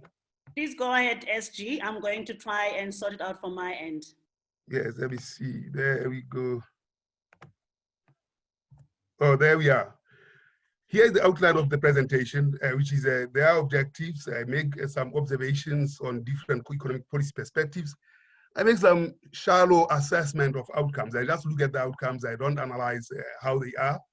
And then I talk about previous consultations and then move on to a way forward. I think what we want to do is to open up and understand the policy complex in South Africa with the aim of to have a sustainable eye of the needle on methodologies, in particular in economic policy agenda formulation, target setting, defining the roadmap. And I think if we can look at this and open that space in a very tough way, we can overcome some of the constraints that Kuben has just talked about, that we want to be nice to each other. We want to test this for robustness. And for a different future, we should optimize human resources deployment and significantly look at the 4 targets, which is unemployment, inequality, poverty, and low growth. And these are the targets that I display on my assessment. And I don't think we can put this a good crisis to waste. I start with the National Treasury document, Economic Transformation, Inclusive Growth and Competitiveness. It puts 5 points. I'm not going to go through that. But the last point is very important, quantifying the impact of proposed growth reforms. And this is what we actually have to tie and nail our flag to. That's the must, we must nail our flag to. Looking at quantifying reforms and what the impacts those are. Business for South Africa proposes 12 things, and all of them include financial inclusion, fiscal support, tackle crime and corruption, ANC reconstruction, growth and transformation, building a new inclusive economy. We must understand all these are saying inclusive. So there is a characteristic, a running theme around inclusivity. And here business says inclusive economy, and it looks at, or rather ANC looks at a number of things, and Comrade Korongwan has already presented on that, and then talk about sequencing. ADRS looks at a 6-pillar policy program, looking at macroeconomic, and Asga has presented on that.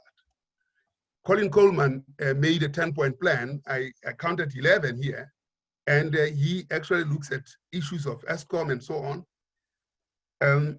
We have the COVID economists who have 4 areas that needed attention, and this was for the immediate attention and not long-term attention. Then we have some that we should acknowledge who entered the discourse. The late Professor Ben Turok, a month before he passed on, talked about this matter pre-COVID. So the problem is not now, it's a problem of pre-COVID that we have not addressed. Minister of Finance, Tito Mboweni, Governor Lesija Khanyaho, Deputy Governor Kubier Naidu have made contributions in these discussions. And there was Chris Marikani, Duma Kubule, Ayabonga Kawe, Tabilo Oka, Neil Coleman, Gilad Isaacs, and Peter Bruce. And I think there is a need for rejoin on these issues. We can't leave them debating them all the time. There is need to deal with these particular issues. There were private consultations, and we have to understand what is the quality of these consultations. The Treasury paper was consulted by for 700 people or 700 institutions, whatever those were. It's quite surprising now that there is Business for South Africa coming. Where was this consultation in the 700? Was this just a consultation for the sake of consultation? Or did you wait for COVID to come and make everybody wake up? Investment Summit 1 and 2, the DSD Social Compacting that was held by MISTRA, and then there's summit on infrastructure more recently. Where is the space where these things are analyzed robustly to understand what the outcome is? I think COVID-19 gives us the space to do so.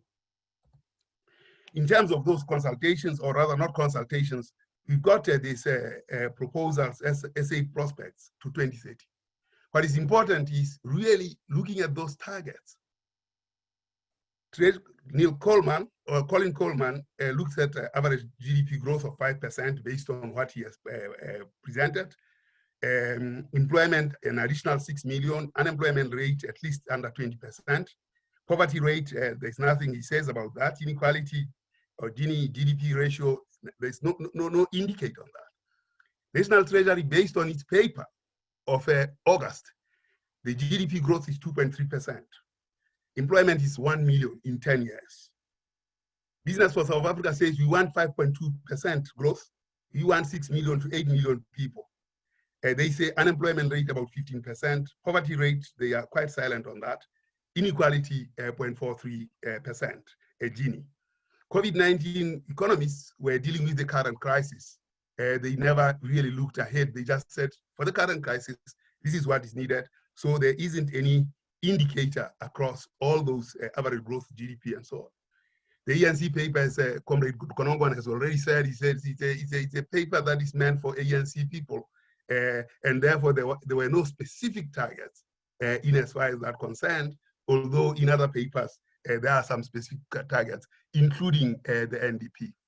ADRS looks at the average growth of 6.2%, employment additional 8.7 to 10 million, unemployment rate about 12%, poverty rate 23%, and then Gini coefficient 0.55. and debt to GDP ratio of 48 to 63% at the end of time. Now, the question that we have to ask is, can we nail our hopes on these indicators? If we do, can we test the processes for robustness to get there? And I think by getting these ideas and we discuss them here, we should be able to commit to those kinds of discussions.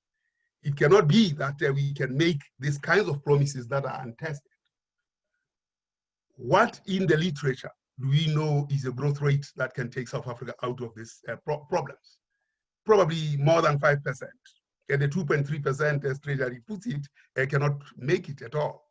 Neither will 1 million jobs solve the problem of South Africa and it become inclusive. In their document, that's what they said this would be the outcomes in terms of testing the impact of what they wrote in that document. So what we are proposing here in terms of way forward, we know that economics is not a science, it's a political economy issue. And there are multiple views looking at the market economy and the role of policy. And given the failure that we have spoken about, including, as Kuben says, for the last 25 years, we have not shown any sense of direction. Of course, in the first 10 years or 15 years, we saw some progress, but unemployment still raged high and inequality still raged high. And therefore, that progress was not inclusive. So given this past, what is it that we can do to deal with inequality, poverty, and so on, and move forward? So it appears that we need a well-examined policy roadmap to our seemingly common long-term objectives. It becomes an essential step. And the matrix of policy outcomes is a good starting point. And that's where the policy outcomes that I put in that matrix, that's the starting point, because we can have consensus on what growth we require. We can define our destination in terms of those indicators. And in this regard, Business for South Africa, ADRS, and Colin put indicators of growth and indicators of employment that can actually solve the problem. But the Treasury indicators don't.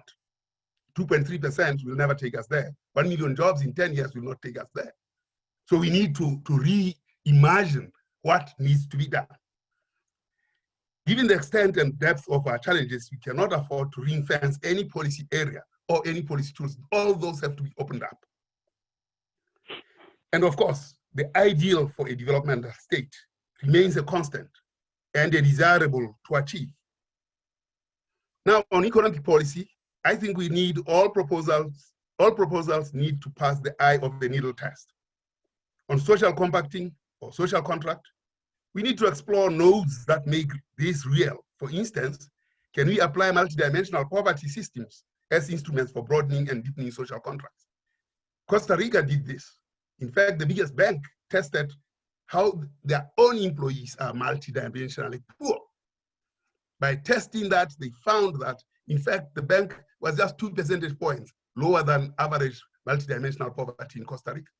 Because people have burdens, multidimensional burdens.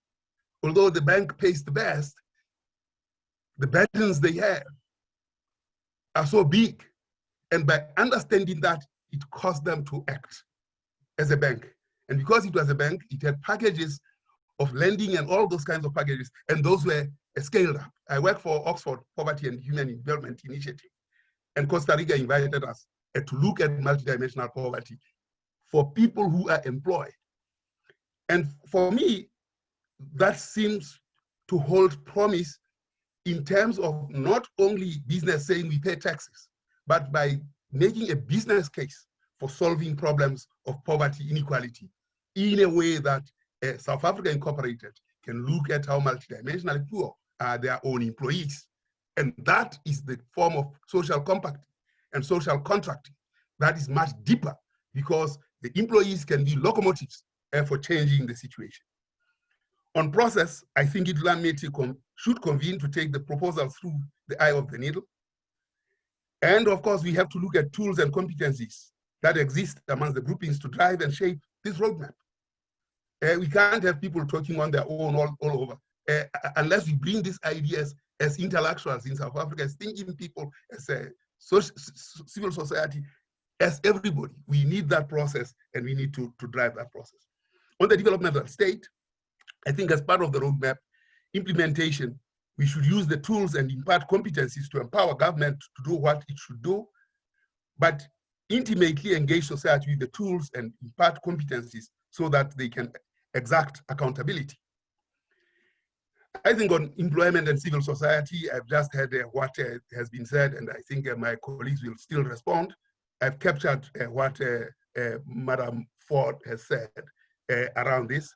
I've also captured what the banking sector perspectives are. I think the team will still respond. And I've also captured what the social structures are. I need just to share one more thing here, and then I'll be done, Madam. I'll need to share this, because by sharing this, I tried to look at the different priorities that are mentioned by each of our 6 inputs from Colin Coleman, National Treasury, Business for South Africa, and I've color-coded this. You can see that there are overlaps on all the kinds of things that we want to do in terms of color coding. What seems to be absent, which is present in ADRS, present in the ANC paper, present in COVID-19 economists, is the idea of actually tempering the macroeconomic frame. Otherwise, the rest seem to be all in there. It appears that we are all in agreement on a number of issues. And I think that's the basis for consensus. But that easy consensus, we cannot forge an easy consensus. We need to put these things through the eye of the needle.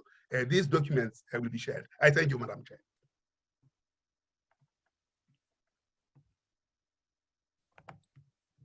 Thank you very much, SG, for that analysis. We former, I don't want Chief Malulega to come and kill me. Former SG. Thank you, Buddy. And there are many comments that have been submitted in the chat function here. I would like to note Daryl Sonapul, who is concerned about the capable state, that not only does it need to be capable, it needs to be accessible. So accessible, and I think it's accessible, that's what he meant there. And I'd like the panelists, when they respond, to take note of these, because some of the comments are directed at individuals, like, for example, Cass's presentation, where he speaks to digital platforms, which are very important, but also what can we do in terms of, all the errors and the glitches that you find in these digital platforms. And then there's also Michael Sutcliffe, who is speaking to the idea of capable state. Again, it keeps coming up, this issue of the capable state, but he's asking, what about the private sector? Because no one is saying anything about how there is lack of transformation within the private sector. I mean, for example, he uses the example of the untransformed media when it comes to economic issues. Then you also have one that's directed at Enoch, and it's from Peters J. And Peters, I think it's a he or she, or they want to understand from Enoch what has happened to the moral regeneration program. So you need to take note of that. And how can we promote active citizenry, especially during this time, wherein we can have grassroots level coming in.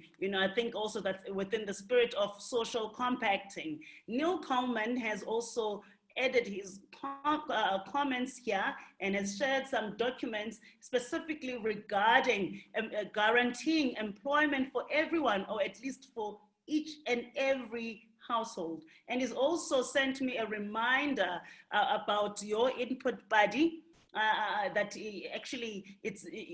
when you mentioned the policy complex, he feels that that is actually quite interesting. And then I'll move on to Pascal Molloy, who also speaks about the capable state. and the developmental state. But he's saying there's no tangible commitment to transformation. Transformation is coming up again, and also the issue of reconfiguring the state at all levels. We all know what the challenges are there. We've had some contributions from Pat, and we know her concerns are really around the informal economy and how those in that space have been excluded. Pat also emphasized the idea of platforms, especially these digital platforms that everyone seems to be utilizing now to create work. So I suppose that would be in terms of the future of work. Then there was Zingisa M, who's also talking about the evil twins of unchecked corruption. And I suppose everyone can actually respond to that. So we need to be mindful of that we keep talking, but there is this issue of strong condemnation. However, we're not seeing any consequences at all. There's even this joke about absolutely no consequences. And then the issue of skills comes up again in terms of Ido Likota's contribution, especially with regards to the ANC-led state. And I suppose, Enoch, you'll have to be mindful of that as you are responding all the issues of corruption, state capacity, and so on. But another issue that has come up in terms of the contributions that came from those who were not able to speak was about the correct structural policy reforms. And I know that Amuzweni also raised that again, about, these structural reforms that need to be attended to before we can do anything, before we can even speak to social compacting. And I think also in terms of Kuben has addressed some issues towards or questions towards Aska, and maybe when Aska is responding, maybe then he can start talking about that. And I see other contributors keep coming back, especially Daryl Sonapol, who talks about, again, civil service and right sizing of SOEs and so on. So these are coming in fast, especially now that I'm reading them. I think everyone wants to put in a bit of something, but I think you can, as you can hear, there is a concern around state capacity. There is an issue around skills. There is an issue around what's happening in the private sector and the lack of transformation there, but also others have said there's no transformation within the state as well. And also Kuben did raise the issue about all these many failed plans. What do we do? Because we keep having these plans and they all keep failing it. And also the issue of banks, what is happening there? So I will now invite all the panelists, all three of them, and we will follow the order that they followed when we started earlier. So I will start with Cass. And Cass, please be mindful of the comments and the questions that were directed at you, just as your final summarizing and remarks to respond as well. Thank you. Thank you. I have responded in the chat to some of the comments. So I'm going to try not to repeat those. I have responded to the business transformation issue, the government accessibility issue. I've responded to some sort of a team and where an action team should be situated and so on. So I'm not going to repeat that. What I would like to just perhaps talk to in my closing remarks is that I think people have said in the chat that we've heard all of this before. And what makes things different now? And I think that what we as business have emphasized in our interactions with the president, in our interactions with ministers, in our interactions with a range of stakeholders, whether it's through NEDLAC, whether it's through webinars with embassies, whether it's our inputs to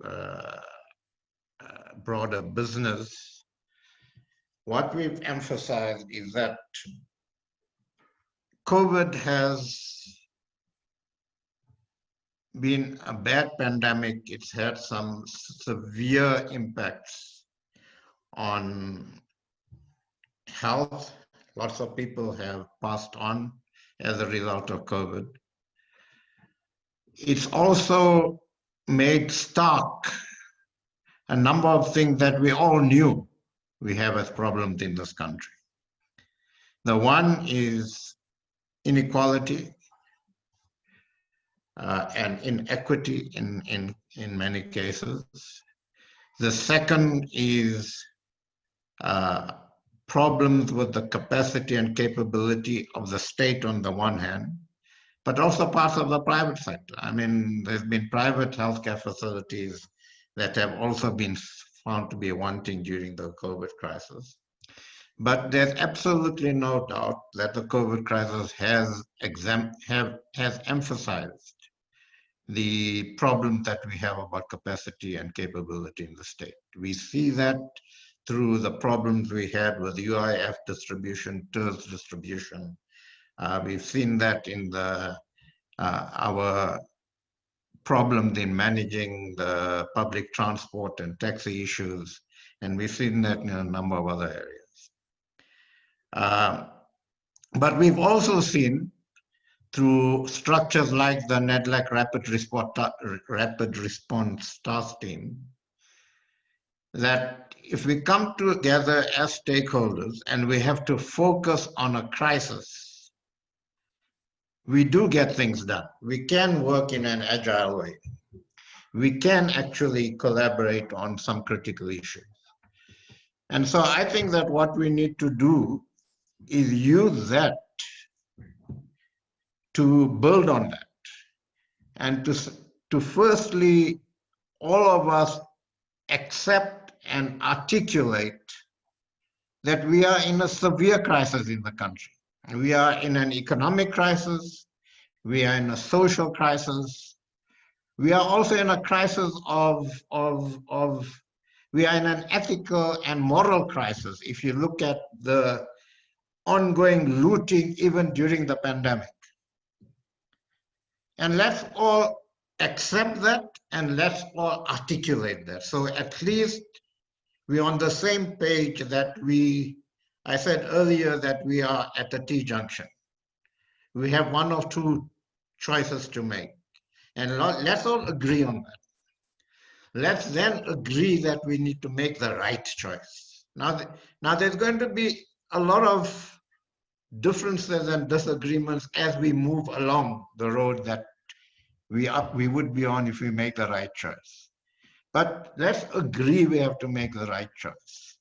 And let's then pull together, and I've responded in the chat, that we need leadership here from the president and from the presidency. We can't have an ongoing situation where the cabinet is not aligned, government is not aligned, and we urge that the president pulls his people together within the context of an understanding that we have a crisis, within the context of an understanding that the critical stakeholders at a leadership level in a small team needs to get together and talk about where we go to and agree that compromises and trade-offs are going to have to be made by all of us. But if we don't, one, have that sort of leadership from the presidency, two, agree and articulate we have a crisis, three, agree and articulate that we need to make the right turn at the T-junction, and four, pull together a team to focus on economic recovery. And that's what it's about. It's an economic recovery that addresses inclusion, addresses equity, and addresses the social problems we have. We can't address those three without the economic recovery. And that's where we've got to get to now. We don't have any more choices. We don't have the luxury of talking and and talking past each other most of the time. So I just want to leave the seminar with those closing remarks and just a plea that we as a country recognize where we are at currently. And we all have ideological baggage, we all have dogmas, we all have a whole lot of things. We need to leave that outside the door. And we need to all get together as leaders in this country to act in the national interest and at the end of the day in the interest of particularly those who are excluded and those who do not have the wherewithal and the choices to actually progress their lives. We need to create the environment for those people to do that. So let me leave it at that. I think, you know, we can talk about all the figures and all the data and all of that. We just have a very stark choice right now. And I think in our view, that's the choice we've got to make. Thank you. Thank you very much, Cass, for that. And what I take from it is like your emphasis on the fact that we have a crisis, and there doesn't seem to be full recognition of that across society. And perhaps those who are in media who have joined us today can maybe assist us in actually ensuring that there is an appreciation that we are indeed in a crisis, and we cannot behave as if it's, you know, it's any. I'm doing closing remarks. I'm going to phone you back now. Okay. And now I'm going to hand over to Mr. Enoch Godongwane, who is going to rush to another meeting. But before he comes in, I want him to pay attention to these comments about the structural transformation and the economic reform or structural reforms. There's criticism there that we like to use these nice words, you know, nice sounding phrases like reform, the structure of the economy. But what we need to address is the roots of our crisis. And I think we need to look at that. And it's actually opportune that now Mr. Godongwane is going to speak. So maybe he can help us through that. And how do we get beyond these nice sounding phrases? Thank you, Program Director. I must be honest, I'm not going to help you on structural reforms because I've always had similar questions as to what exactly are the structural reforms that need to be made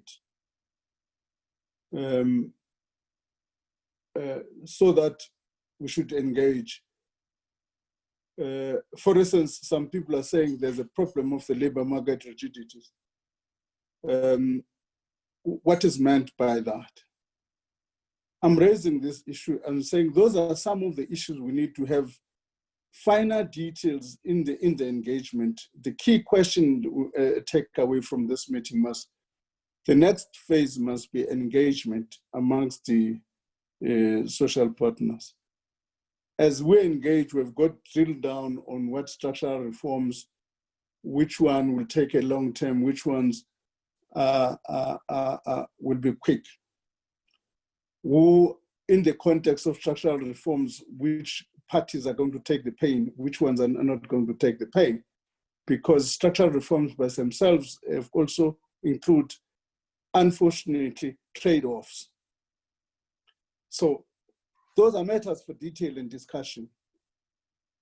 The broad themes that you have seen coming up here in this meeting, most of the staff will take them in and as part of the contribution, but the critical issues that have been raised, the issue of state capacity and corruption. And corruption itself is a function of state capacity. So again, my thinking is that all of these things, part of what the engagement and social compact team must do is to unpack which of those issues are creating the problem. Is it because in government, and as Kuben has said, we've had a flight of skills, or is there no political will, or is it a combination of both? Those are sort of issues we need to be having identified those things, the next step we need to do, how do we, all of us together, because a critical point which is also being made is that as a result of these things, there has been a weakening of government accountability. How do we then make sure that together we can hold government to account in dealing with these issues? Those are matters that should come out. If government wants serious in the action, they must also be understood. Those are the trade-offs and concessions they've got to make as part of the outcome. So my sense is that the key focus now must be on detail, on coming up with the areas of agreement, on developing a roadmap which all of us can work on based on those areas of agreement. The time, I would agree, is against us. We need, as a matter of urgency, to conclude those issues. Thank you for inviting me, and I appreciate the discussions and the contribution. We've learned from those contributions, and we will take them in account moving forward. Thank you very much. Thank you so much, Enoch. Before I hand over to Oscar, I just want to go back to the comments, and there's Upelisa, who's raising an important issue that is also very close to our hearts as Indlulamithi, South African scenarios. Because when you look at inequality, we tend to think of class or material inequality, but there's also gender inequality, there's inequality that's informed by age, so it's actually multidimensional. And she also raises the issues of the complexity of poverty, as it is multidimensional. And then she raises further along, the issue of increased gender-based violence against women in particular, especially during this time of the lockdown and the poverty that is experienced by women. So as we talk about these things, we need to be very mindful, and I suppose it also matters who is in the room, and that's why I had to insist on being biased towards contributions by women. So without wasting any more time, we already 20 minutes over. Can I step off to my next meeting, Chair? Yes, thank you very much. Thank you very much, Mr. Botswana. And we'll then invite Oscar to come and give his final remarks, but also not forgetting the comments from the comments made by Kuben. Oscar. Thank you, Oscar. Yes. Well, thank you very much. Thanks. I've enjoyed the conversation very much. What I try to do, and we've tried to do as contribution to the current debate, is to pick up the issue of these major challenges that South Africa, in terms of policy-wise, is dealing with, and try to see whether there is a roadmap to a set of targets that I think there is a general consensus in the country. And those are the ones that I think Paddy has that in the table that he had. Issues of growth, employment, unemployment rate, obviously, poverty and inequality. And I think having to use a tool that can do scenarios, do what-if scenarios, do examinations, but all the time says, what would this scenario tell us about growth, about employment, about poverty, about inequality? And I think that is an important thing where all of us, we all, those who are contributing to the debate, to look at it not from one perspective, one aspect, one indicator of it, but this multidimensional challenge that South Africa is facing, and look at their proposal in light of those challenges. So when, for example, you have I looked at the Business for South Africa. I really enjoyed going through those extensive number of the slides. I went through them in detail, and they talk about inequality. They said the target for inequality. They said target for unemployment, not about poverty. They mentioned that a couple of places, but it is not really, setting target. But then how these things get achieved, through what mechanism, is important. Then we try to establish. So this was an example of of one way of presenting that to you. And please remember that what we presented is that there is a possibility, that what we said, that it is not impossible to achieve those goals within the next 10 years. Now, what the roadmap, policy roadmap is, these are what if scenarios. We can refine this, we can, improve them, we can add more scenarios to this and use the tool that we have to develop more complex, more inclusive, more, consensus type of scenarios. But it is the important thing is to take away from this discussion is also that it is possible to break, both to deal with the COVID mitigations and also this chronic crisis that South Africa is dealing with. Now, the other issue that I think Kuben talked about, I agree with Kuben that there has been failure, but I think that's where our agreement ends. He associates failure, he says it has been implementation failure, not policy failures. I like to submit that there has been also, we are not going to be able to overcome all the challenges that has been, as the poverty has become, been persistently high, as the country has become the most unequal in the world, as the growth has been struggling. We cannot overcome these multiple problems if we think all the policies are right and it's all about implementation. That's too convenient for somebody like Kuben, who's sitting on top of a monetary policy, not to be self-critical, that after more than 20 years of monetary policies, why the SMMEs, the first questions they say that they have problem with is that they're not having access to finance. It is about, you can't just, pass the buck and say it's because of the government is crowding out the private sector credit. That's not good enough after 20 years of monetary policy. So the monetary institution, the Reserve Bank and Treasury are in charge of the macroeconomic performance of the country. And that is basically growth, employment, and also a lot of issues of inequalities and dealing with taxations and others. But they have failed to deliver the growth and employment. And unless there is a self-criticism, and if you have a self-righteousness and saying everything we're doing is right, then I think we will have a difficult time to get over and propel the economy on a different path with different outcomes. So I think it is not about implementation only. It is also about policies have not worked. Inflation targeting has not worked. And it is in this regard that I have the second issue that I like to raise with him is that let's not misrepresent each other and start mocking each other's presentation. I did not say that there's nowhere that we say that you raise the upper bound of the inflation targeting to 8%, and that somehow miraculously give you 6% growth. That is not, you know better than that. That's not the argument. If that was the case, why do we have all these other pillars?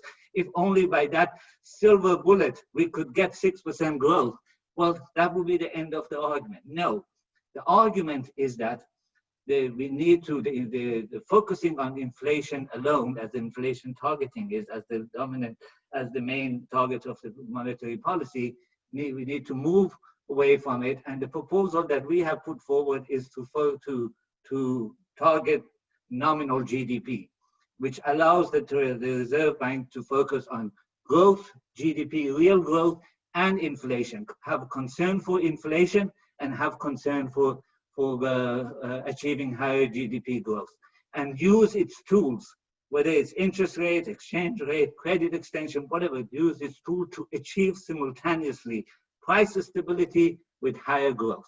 That is the argument. Even when you make that move to that nominal GDP, the contribution of that move to overall growth is not that much. But it is a necessary. There is no silver bullet, but it does help achieving that 6% growth. So no one argues that moving the upper limit of inflation targeting will be is the silver bullet, or it can provide what's needed. I think I leave it there. I really appreciate the opportunity to engage, and I look forward for more of a discussion like this. Thank you very much. Thank you very much, Aska, for your response. And I like the conversation that, I mean, this is a very contested terrain about the policy landscape, whether we've got excellent policies that we're not implementing, or we actually need to overhaul the entire lot. And I've seen that there are still more comments coming in about our flawed macroeconomic policy and how that will not enable us to achieve or attain any of the structural reforms that we're talking about here. And perhaps we need to learn from other countries who faced crises before. I mean, the example of the Asian economic crisis is cited there. And I think now this should bring us to the end of our discussion today.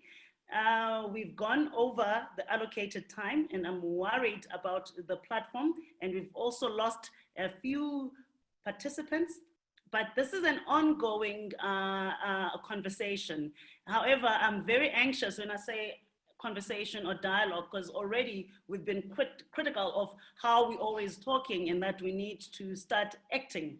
And one of the things that we intend to do as the Indlulamithi South African Scenarios Initiative is to actually inspire this social compacting. We do not have the capacity nor the permission, so to speak, to actually be the drivers of that. There are institutions that are in place. I mean, the NEDLAC has been cited as one of such institutions where some of these things can be teased out, and we intend, as we go forward, to engage with such platforms and other stakeholders. But one of the things we're going to be doing towards the end of the year is to start from the beginning, because we recognize that as much as we looked at all the global trends, such as the fourth industrial revolution or climate change and so on, we never anticipated COVID as a crisis. So what we'll do is we'll start with the process of building a new set of scenarios, and we do look forward to your participation going forward as we co-create, as we try to imagine yet another future for South Africa and the different pathways for the country. And so far, we're still hoping that we are looking at our end goal as a more cohesive South Africa.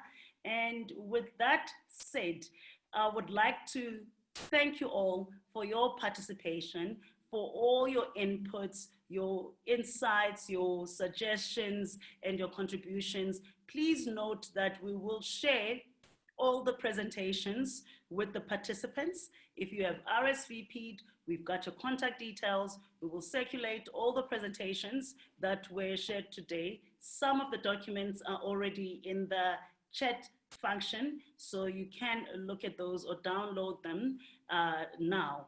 And I'd like to thank all the panelists. I know Mr. Godongwana had to leave us as he was rushing for another meeting, but I'd like to thank you, Aska, for your wonderful contribution. I know it's early hours in the US. It must be around 2 a.m. right now, and yet you are here actively engaging with us. Thank you very much, Kes, for stepping in to represent business, which is a very tricky position to find yourself in during this time. But thank you for your contributions, and thank you to everyone who's commented.